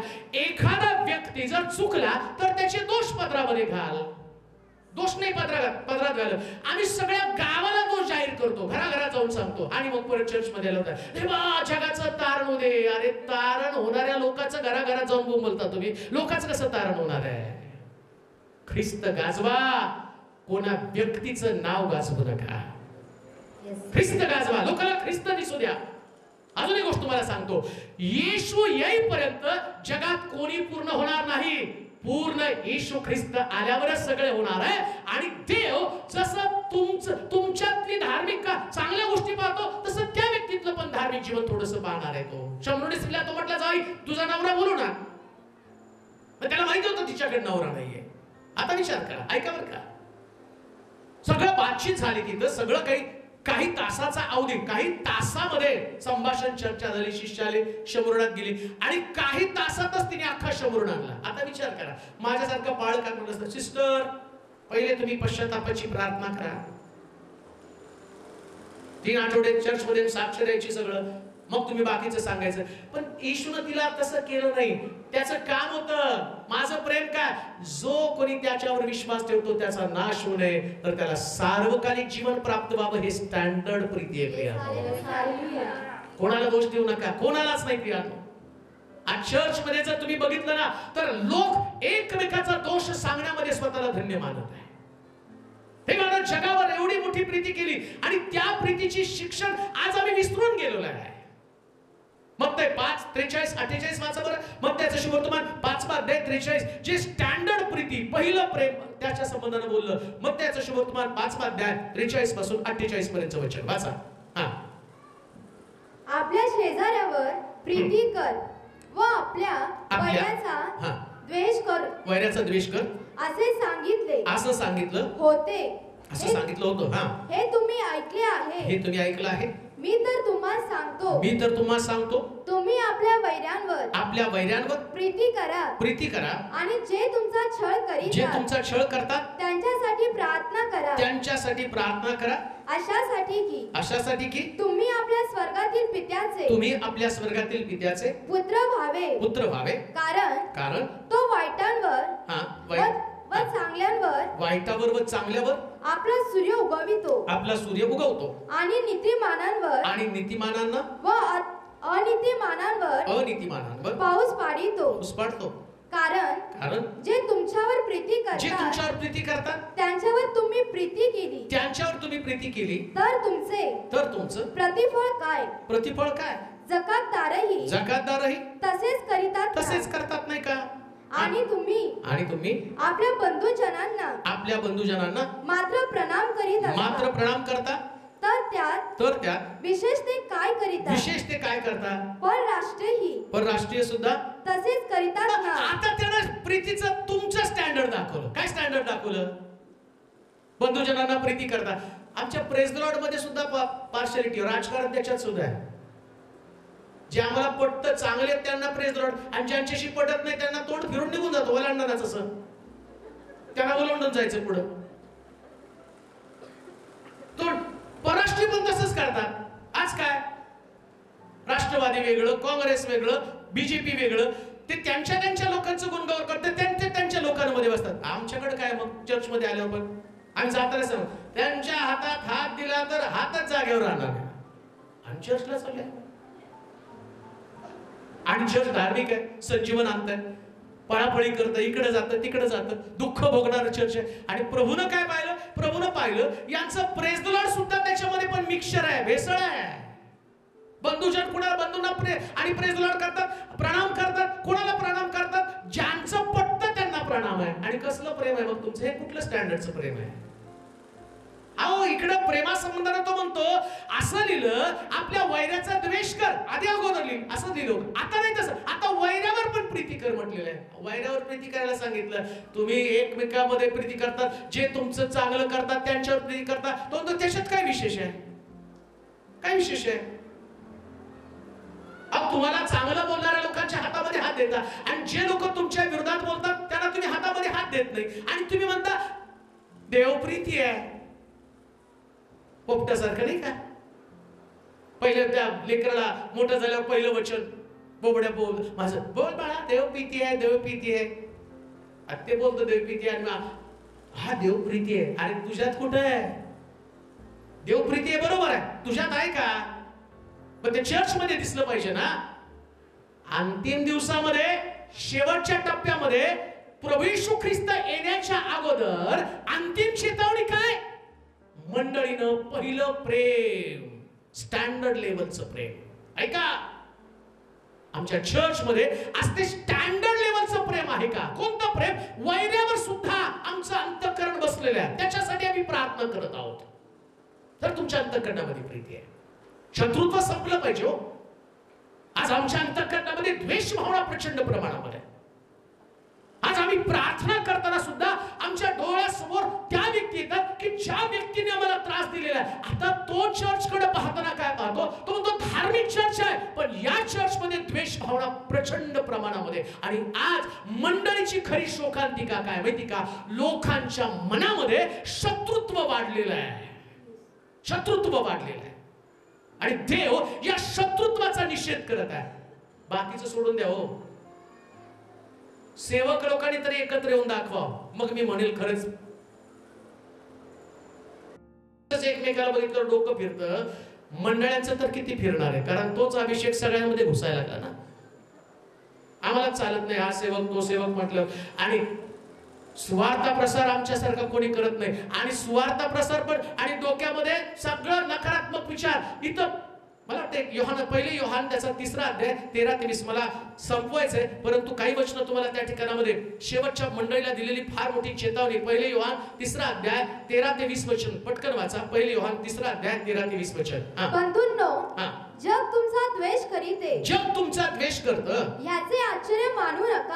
आश्चर्य या गोष्टीचं मानू नका की जग तुमचा द्वेष करत आहे. आता प्रॉब्लेम काय माहिती का, आम्ही म्हणतो शेवटचे दिवस आले, शेवटचे दिवस आले, या सेवकाला जेलमध्ये टाकलं, याला मारलं, त्या मंडळीमध्ये जाऊन मोडतोड केली, तो आश्चर्य वाटून घेऊ नका. हे काय आश्चर्य वाटण्याची गोष्ट आहे, हे तर घडणारच आहे. कसल्या गोष्टीचं आश्चर्य वाटलं पाहिजे वाचा बरं. आपण बंधुजनांवर प्रीती करतो, यावरून आपणास कळून येते की आपण मरणातून निघून दंडात निघून जीवनात आलो आहोत, जीवनामध्ये आलेलो आहोत. जो प्रीती करत नाही तो मरणात राहतो, तो दंडात राहतो. जो कोणी आपल्या बंधूंचा द्वेष करतो तो नरहिंसक आहे, खून करणारा आहे. आणि कोणाही नरहिंसकाच्या ठाई सार्वकालिक जीवन राहत नाही. हे तुम्हास माहित आहे. आता तो काय म्हटला माहिती का, जग तुमचा द्वेष करतं याचा आश्चर्य वाटू देऊ नका. आता जग द्वेष करतं याचं येशूला आश्चर्य वाटत नाही. कशाचं आश्चर्य वाटतं माहिती का, मंडळीत लोक एकमेकाचा द्वेष करतो याचं आश्चर्य वाटतं त्याला. आम्ही म्हणतो नाही त्यांना धरून दिलं, त्यांना असं झालं, त्यांना तसं नाही. हे घडणार आहे हो, याच्यापेक्षा वाईट घडणार आहे. आणि ते घडणार, त्याला कोणी प्रतिबंध करणार नाही. पण मंडळीत काय, देवाला मंडळीमध्ये इंटरेस्ट आहे ना. मंडळी स्वर्गात न्यायची, मंडळी स्वर्गामध्ये गेलं पाहिजे. आणि तो असं म्हणतो कोणी आपल्या बंधूचा द्वेष करतो तो त्याचा खून करतो ना. मंडळीत तर कितीतरी कोणी बसलेले आहेत. तुमच्यापैकी कितीतरी लोक कोणी आहेत. तुमच्या मनामध्ये कोणाविषयी द्वेष भावना म्हणजे तुम्ही ऑलरेडी खुनी आहात. मत्सर आहे तुमच्या अंतःकरणामध्ये, असं बायबल मध्ये दिले. आणि ते खुनी घेऊन आम्ही आणि ते मर्डरर आम्ही चर्च मध्ये बसून प्रार्थना करतो. आणि इकडं नव्हता रे, तुम्ही पतन पावला रे, तुमचं पतन झालेलं आहे. तुमचं कोणाशी तरी आज रात्री पटत नसेल. आज रात्री मंडळी म्हणून या ठिकाणी तुम्ही आलेला आहात, परंतु तो म्हणतो पश्चाताप कर. कशासाठी पश्चाताप कर माहिती का, हा मंडळीतला एक व्यक्ती, नीट ऐका, एक बहीण एक भाऊ, त्या व्यक्तीमध्ये ही जी भावना आहे, मंडळी म्हणजे एक व्यक्ती आहे. मी चर्च मधली ती एक व्यक्ती आहे. तुम्ही पाहाल पुढे पुढे तुम्हाला दिसेल. आज या पहिल्या मंडळीत एफिसच्या मंडळी संबंधानं वाचत असताना त्यानं त्या मंडळीमधल्या लोकांमधली पहिली प्रीती म्हणजे काय की ज्याच्यामध्ये चांगले आणि वाईट या सगळ्यांना समान दर्जा दिला जातो. पुन्हा ऐका, मंडळीमध्ये येणारा प्रत्येक व्यक्ती या व्यक्तीचा न्याय करण्याचा अधिकार तुम्हाला नाही. न्याय करणारा देव स्वर्गात बसलेला आहे. तुम्हाला कोणाचं जजमेंट करायचं नाही. तुम्हाला तुमचं अंतःकरण त्या व्यक्तीविषयी नीट केलं पाहिजे. तुमचं अंतःकरण त्या व्यक्तीविषयी नीट असलं पाहिजे. किती मंडळी भारी असू द्या. मग तो म्हणतो जेव्हा तू अर्पण करण्यासाठी मेजाजवळ येशील ना, तर पहिल्यांदा आपल्या भावाला जाऊन क्षमा कर, क्षमा माग, मग अर्पण टाक. म्हणजे अर्पण पण तुम्हाला क्षमा केल्याशिवाय करता येत नाही. आणि तुम्ही बिनधास्त अर्पण करताना प्रमोशन पण घेता, खून करून. द्वेष आहे तुमच्यामध्ये, राग आहे. आणि प्रभूला या गोष्टीचं आश्चर्य वाटत आहे. कोणत्या गोष्टीचं आश्चर्य वाटतं की हे लोक चर्च मध्ये येऊन यांच्या द्वेष भावना कशी काय. स्वर्गातला देव पाहतो, अरे बाप रे, एवढ्या लोकांचं तारण होतं, एवढे लोक संजीवित होत आहे, एवढ्या लोकांचं बाप्तिस्मा होत आहे, आणि हे लोक, या मंदिरामध्ये राहणारे लोक, यांच्या मनामध्ये समोरच्या व्यक्तीविषयी एवढा द्वेष उफाळून येत आहे, एवढं त्यांचं अंतःकरण वाईट आहे. या गोष्टीचं आश्चर्य स्वर्गातल्या देवाला वाटत आहे. तो म्हणतो मी तुम्हाला प्रीतीचं स्टँडर्ड दिलं. काय स्टँडर्ड आहे? देवानं जगावर एवढी प्रीती केली, आपला एकुलता एक पुत्र दिला. कशासाठी? कोणाचा नाश होणे तर प्रत्येकाला सार्वकालिक जीवन प्राप्त व्हावं, विश्वास ठेवणाऱ्याला सार्वकालिक जीवन प्राप्त व्हावं. मग चर्च मध्ये येणारा, ऐका काय विधान मी करत आहे, चर्च मध्ये येणाऱ्या प्रत्येकाला सार्वकालिक जीवनाचा हकदार बनवायचंय. आणि मी जर त्याचा द्वेष करत आहे आणि तो व्यक्ती मंडळी सोडून गेला, एक व्यक्ती मंडळी सोडून गेला. आता प्रॉब्लेम काय माहिती का? आम्ही विश्वासदार लोक एवढे स्वार्थी बनलोय आणि एवढं स्वतःला कम्फर्ट करून घेतले ना, तो व्यक्ती चर्च मध्ये नको आहे. मग काही लोक प्रार्थना करतात, देवा या व्यक्तीला चर्च मधनं काढ. कसं काढल देव? सिंहाच्या गुहेमध्ये दानिएल होता म्हणून काय देवाने आज जाण्याच्या अगोदर दानिएलने पण प्रार्थना केली, देवा राजाला मारून टाक, नाहीतर सिंह तर मारून टाक. देवानं राजाही मारला नाही, सिंहही मारला नाही. देवानं राजाला पण ठेवलं, सिंहाला पण ठेवलं, आणि दानिएलला पण गुहेमध्ये पडू दिलं. पण चमत्कारिक प्रेम कसं असतं माहिती का? दानिएलाच्या प्रेमानं सिंहाची बोलती बंद झाली. तसं लक्षात ठेवा, चर्च मध्ये लोकांना असं प्रेम द्या की समोरच्या व्यक्तीची बोलती तुमच्या प्रेमाने बंद झाली पाहिजे. हे स्टँडर्ड लेवलचं प्रेम आहे. बोलती बंद करण्यासाठी एकमेकाविषयी वाईट पसरू नका. आणि आज चर्च मधली ती स्थिती आहे. एफिसच्या मंडळीला प्रभूनं ते सावधानतेचा इशारा दिला. पहा, देव लवकर ढगावरती बसून येशू ख्रिस्त येणार आहे, पण प्रश्न असा आहे, माझ्यामध्ये ते ख्रिस्ताचं प्रेम आहे का? कोणत्या भावना घेऊन आज मी या ठिकाणामध्ये बसलेलो आहे? कोणत्या भावना घेऊन बसलेलो आहे? द्वेष भावना कोणाविषयी माझ्या अंतःकरणात द्वेष आहे? मत्सर माझ्या अंतःकरणामध्ये. अहो, पश्चाताप केला पाहिजे. हो ऐका, पश्चाताप होणं गरजेचं आहे. कशाचा पश्चाताप? दारू पिला याचा पश्चाताप नाही, तंबाखू खाल्ला याचा पश्चाताप नाही. हे लोक पापी लोक पश्चाताप करतात, परंतु आता मंडळीनं पश्चाताप केला पाहिजे. कोणत्या गोष्टीसाठी? स्टँडर्ड लेवलचं प्रेम आमच्यामध्ये राहिलं नाही. आमच्या प्रेमामध्ये आता दर्जा घसरलाय, दर्जाहीन प्रकारचं प्रेम आहे. पार्शालिटी चालू आहे. ठराविक विचारांचे लोक एकत्र येऊन त्यांनी एकमेकाला प्रेम व्यक्त करतात, आणि याच्यामुळं मंडळीमध्ये फुटे आहेत, याच्यामुळं मंडळीमध्ये वादविवाद आहे, आणि जिथं ऐक्य तुटलं जातं तिथं पवित्र आत्म्याचं काम होऊ शकत नाही. म्हणून आम्ही पाहतो पहिली मंडळी वाढण्याचं कारण काय? त्यांच्यामध्ये ऐक्य होतं. आणि आता प्रभू अंतिम दिवसाच्या मंडळांना ही चेतावणी देत आहे, तुमच्यामध्ये ऐक्य नसण्याचं कारणच तुमच्याकडे पहिलं प्रेम, पहिल्या दर्जाचं प्रेम, ज्या प्रेमामध्ये सहनशीलता, नम्रता, लीनता, आपलंसं करून घेण्याची भावना होती. जर मंडळीमध्ये तुम्हाला काही लोक आवडत नाहीत, तर तुमच्यामुळं तुमची मंडळी त्या जागेवरून काढून टाकण्यात येईल, असं शास्त्रात लिहिलं आहे. ती समय मी त्या ठिकाणातनं काढून टाकेल, ती समय मी त्या ठिकाणातनं काढून टाकेल. तुम्हाला कळतंय का? एक व्यक्ती चर्च मध्ये द्वेष घेऊन जगत आहे. एक व्यक्ती, देवाचं प्रेम तिच्यामध्ये द्वेष भावना आहे, आणि देव त्या मंडळीला मधल्या व्यक्तीला सांगतो तू पश्चाताप कर, आणि जर पश्चाताप केला नाही समय काढून टाकेल. समय म्हणजे चर्च. प्रकटीकरण 21 मध्ये आम्ही वाचलं, ती समय म्हणजे मंडळी आहे, चर्च आहे. आता एक व्यक्तीच्या अंतःकरणामध्ये द्वेष आहे, याचा अर्थ साऱ्या चर्च वरती देव दोष लावत आहे ना. सगळ्या चर्चला दोष लावतो तो. पण पालक म्हणून सुद्धा सेवक जे आहेत त्या सेवकांना माझं सांगणं आहे, अशा व्यक्तीचं समर्थन कधीच करू नका जे वाईट पसरवतात. माझ्या चर्चमध्ये ते मी कधीच करू देत नाही, समर्थन करत नाही मी. तो किती लेवलचा व्यक्ती पाहत नाही, पण मला माहितीये मला देवानं ज्या जागेवरती बसवलंय त्या जागेवरती मी लोकांची मनधरी करणार नाही. हे चर्च देवाचं चर्च आहे प्रिया, आणि देवाच्या चर्च मध्ये प्रत्येक व्यक्तीचं तारण हे देवाचं प्रेम आहे. प्रत्येक व्यक्तीचं तारण. त्या मंडळीमध्ये येणारा व्यक्ती तारणाच्या भावनेनं तुमच्याकडे आले, त्याचं तारण व्हावं, स्वर्ग राज्य मिळावं. तो काही तुमच्या घरामध्ये नाही आला, तुमच्या घरात त्या व्यक्तीने नाही आला, तुम्ही प्रतिबंध करू शकता. ते तुमचं घर आहे, पण हे देवाचं घर आहे. हो, आणि देवाच्या घरामध्ये सगळ्या लोकांना उभा येण्याची आणि आलेल्या लोकांचं तारण टिकवण्यासाठी तुम्हाला प्रेम दाखवावं लागेल, जे ख्रिस्तानं प्रेम दाखवलं.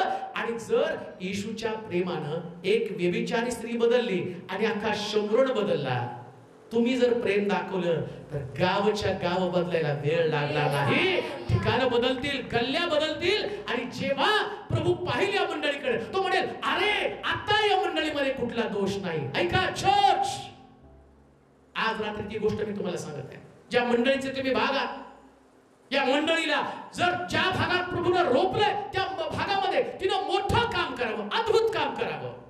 खरा प्रभू काय ते लोकांना समजावा. लोकांना बायबल मधला प्रभू नको आहे, बायबल मधला प्रभू नको आहे. तो तुमच्या जीवनातला दिसला पाहिजे. तुमच्या जीवनातला प्रभू दिसू द्या.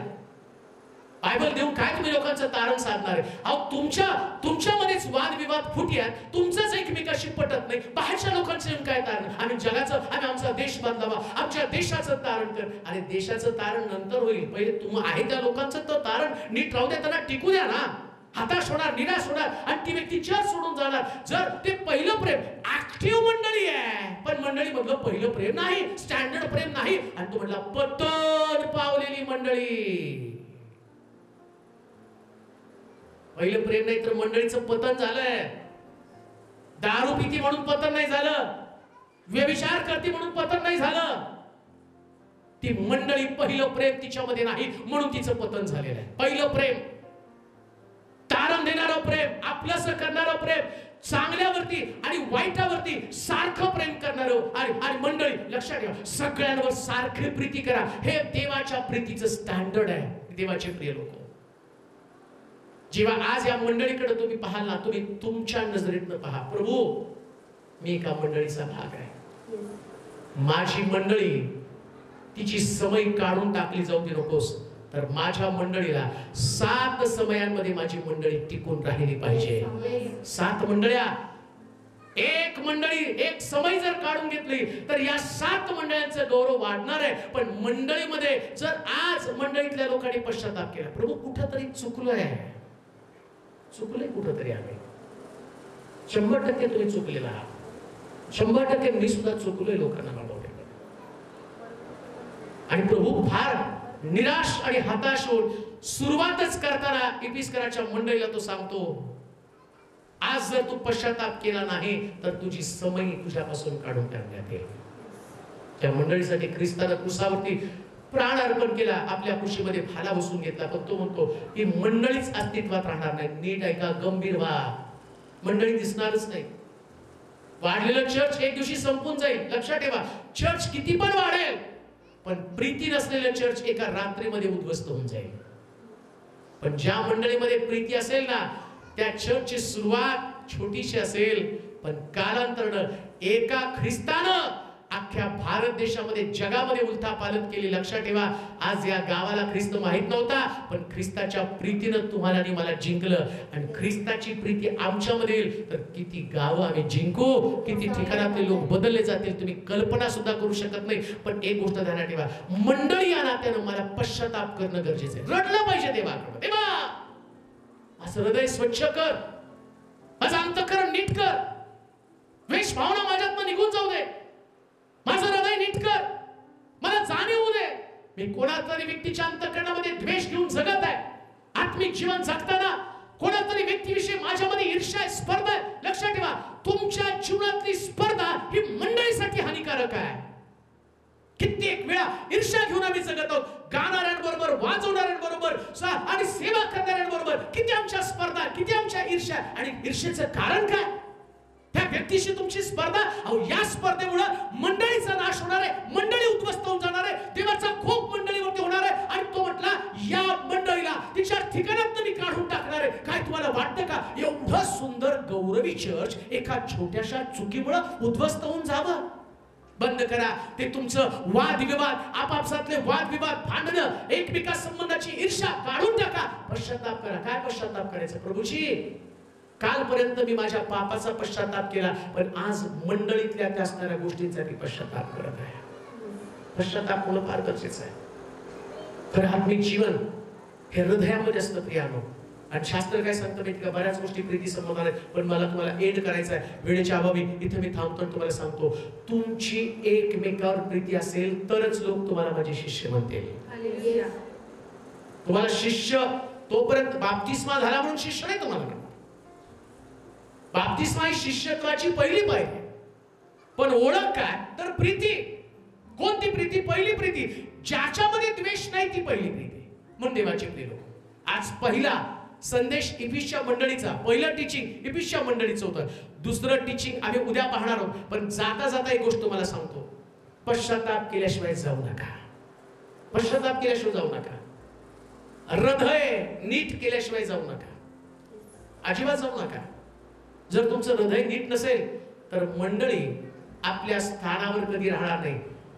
जाताना हा प्रश्न मी तुमच्या समोर मांडेल, आहे तसं तुम्हाला चर्च पुढे न्यायचं का प्रभूनं तुमच्या पाठीवर थाप मारून? मला वाटतं शेवट त्याच्यामध्ये त्यांनी म्हटलं की जर तू विजय मिळवला, वाचा बघा, ख्रिस्ताने आपल्याकरिता दुसरा प्रकटीकरण 2:7 2:7 आत्मा मंडळांना काय म्हणतो? आत्मा मंडळांना काय म्हणतो? हे ज्याला कान आहे, ज्याला कान आहे तो ऐको. तो ऐको. जो विजय मिळवतो, विजय मिळवतो त्याला देवाच्या बागेत जे जीवनाचे झाड आहे, जीवनाचे झाड आहे, त्याच्यावरचे फळ. आता ज्याच्या ठाई प्रीती नाही तो जीवनामध्ये नाही म्हटलेला आहे. जो आपल्या भावाचा द्वेष करतो, योहानाच्या पत्रामध्ये मी पाहिलं, जो आपल्या बंधूचा द्वेष करतो तो जीवनामध्ये नाही. आणि आता प्रकटीकरणाच्या पुस्तकामध्ये त्याने काय सांगितलं? जो विजय मिळवतो त्याला जीवनाच्या झाडाचं फळ मी देणार आहे. द्वेष करणाऱ्याला तो म्हणतो त्याच्यामध्ये जीवनच नाही.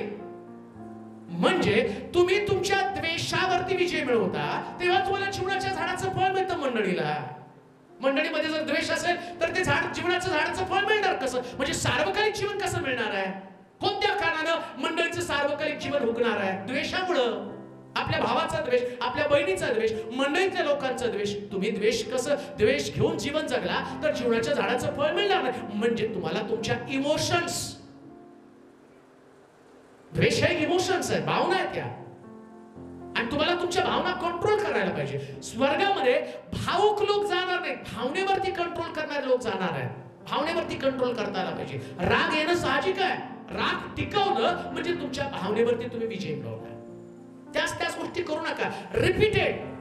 आणि तुम्हाला वाटतं का हे रिपीट केलेलं पाप देव सहन करणार आहे? नाही करणार सहन. द्वेषाचा परिणाम काय झाला माहिती का? अख्ख्या पृथ्वी तलावरती 4 लोकांचा परिवार, 4 लोकांमध्ये एका भावानं कायनानं हबेलाचा द्वेष केला आणि हबेल मेला. हो, द्वेषामुळे हबेल मेला. आज मंडळीमध्ये कितीतरी हबेल मरत आहेत, कितीतरी बहिणी मरत आहेत. ज्याला प्रेम देण्याच्या ऐवजी तुम्ही त्याचा द्वेष करत आहात. मंडळी त्यांनी सोडून जाईपर्यंत तुम्ही त्याच्या मागे लागत आहात. इतकी भयानक अवस्था मंडळीमध्ये असते. त्या व्यक्तीला गेल्यावरती तुम्हाला समाधान मिळतं. आणि त्या व्यक्तीच्या कारणाचं काय? तुम्हाला काय वाटतं देव हिशोब विचारणार नाही तुम्हाला त्याचं? ज्या पद्धतीने तुम्ही त्याच्याशी ट्रीटमेंट दिली, ज्या पद्धतीने तुमचा वर्ताव होता, ज्या पद्धतीने तुमचा व्यवहार होता, तुम्ही तुमचं आत्मिक जीवन सांभाळण्याच्या ऐवजी तुम्ही दुसऱ्याच्या आत्मिक जीवनाला ठेस पोहोचवली ना, त्याला तुम्ही उद्ध्वस्त करून टाकलं. आणि तुम्हाला त्याचं काही वाटत नाही. तुम्ही येता चर्चमध्ये धार्मिकता दाखवता, पण देव तिकडं तुमचं स्वार्थ आणि तुमचा त्याग, तुमचं दुःख सहन करणं या गोष्टीकडे लक्ष देत नाही. तो म्हणतो कोणाला मारलंस, कुठून पडलंस, कोण व्यक्ती तुझ्यामुळे चर्च सोडून गेली. लक्षात ठेवा, मंडळीमध्ये येताना लोक टिकवून ठेवणारं व्यक्तिमत्व असू द्या, लोक घालवणारं व्यक्तिमत्व असू देऊ नका. टिकवून ठेवणारा पाहिजे. आणि कसं टिकवून ठेवणार आहे? जे प्रेम देवानं केलं तेच प्रेम आम्ही एकमेकावरती करावं. चला आपल्या जागेवरती बरोबर, आपले डोळे पण बंद करूया, नतमस्तक होऊया.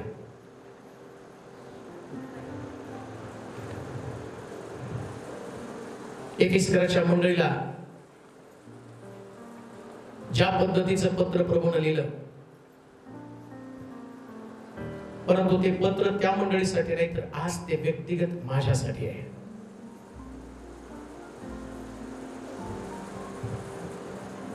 काय चुटपुट लागली का आतमध्ये?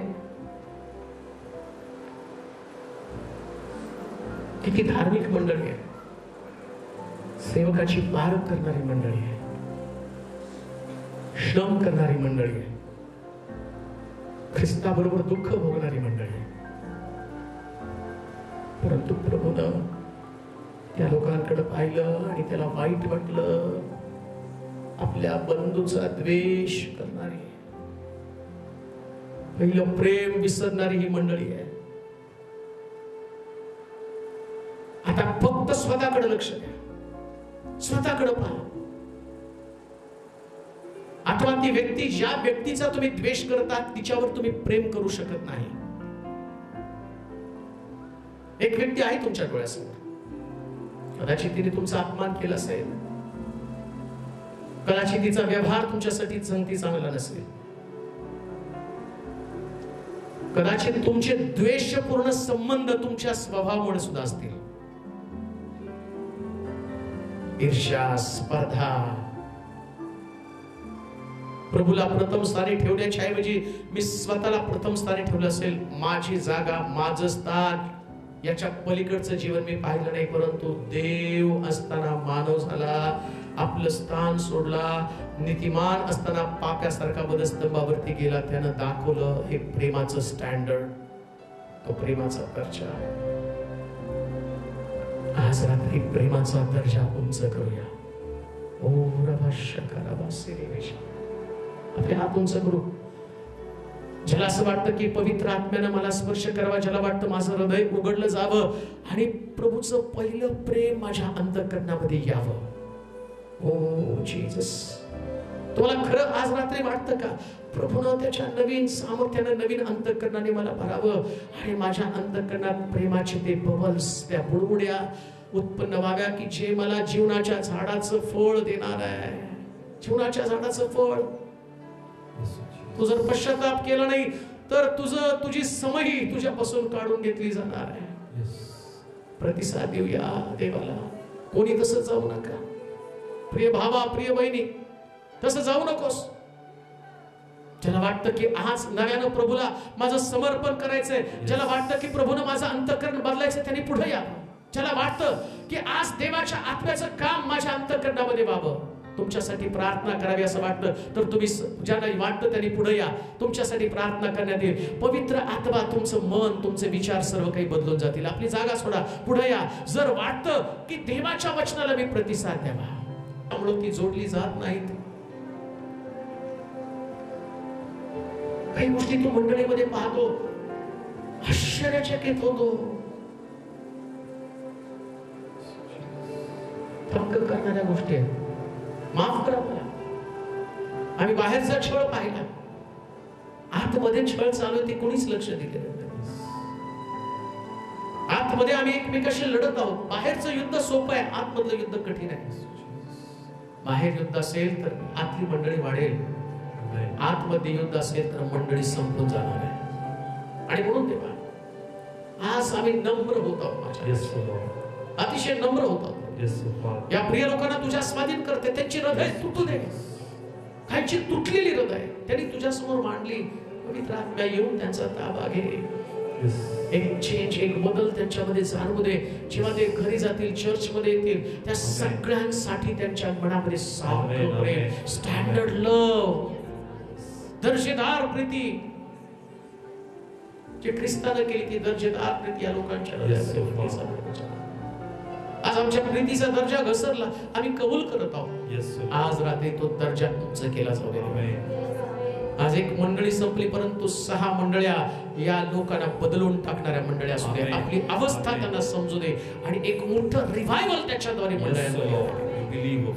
कालपर्यंत आम्ही आमच्या शरीराची चिंता करत होतो, आत्म्याची कधी चिंता केली नाही. पण आता आत्म्याला ताजतवानं करणारं शिक्षण घेऊन मंडळांमध्ये मोठा बदल येऊ दे. नुसतंच याच लोकांचं नाही, ज्या या युट्यूबच्या माध्यमातून हजारो लोकांपर्यंत, लाखो लोकांपर्यंत पोहोचेल, त्या मंडळांमध्ये एक मोठं रिव्हायवल येऊ दे. माझ्या देवा, सेवकांमध्ये चैतन्य येऊ दे. आमच्यातल्या फुटी दिसू नये तर आमच्यातलं आत्मिक ऐक्य दिसावं आणि त्याच्यानं मंडळांची वाढ व्हावी असं होते. माझ्या शारीरिक आरोग्य ज्यांना आवश्यक आहे त्यांना तुझे तुझा शब्द पाठव माझ्या देवा.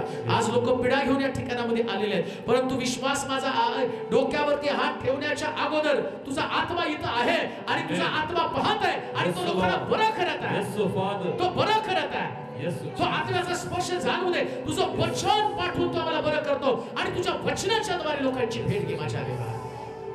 पुन्हा उद्याच्या पासून जे होणाऱ्या आणि सभा त्या सभेमध्ये एक मोठा रिवायवल येऊ दे माझ्या देवा. लोकांचे मार्ग अडखळणं दूर कर आणि त्या सभेच्या द्वारे प्रभू तुझं राज्य वाढू दे. धन्यवाद देतो, तुझी स्तुती करतो, तुला महिमा दे.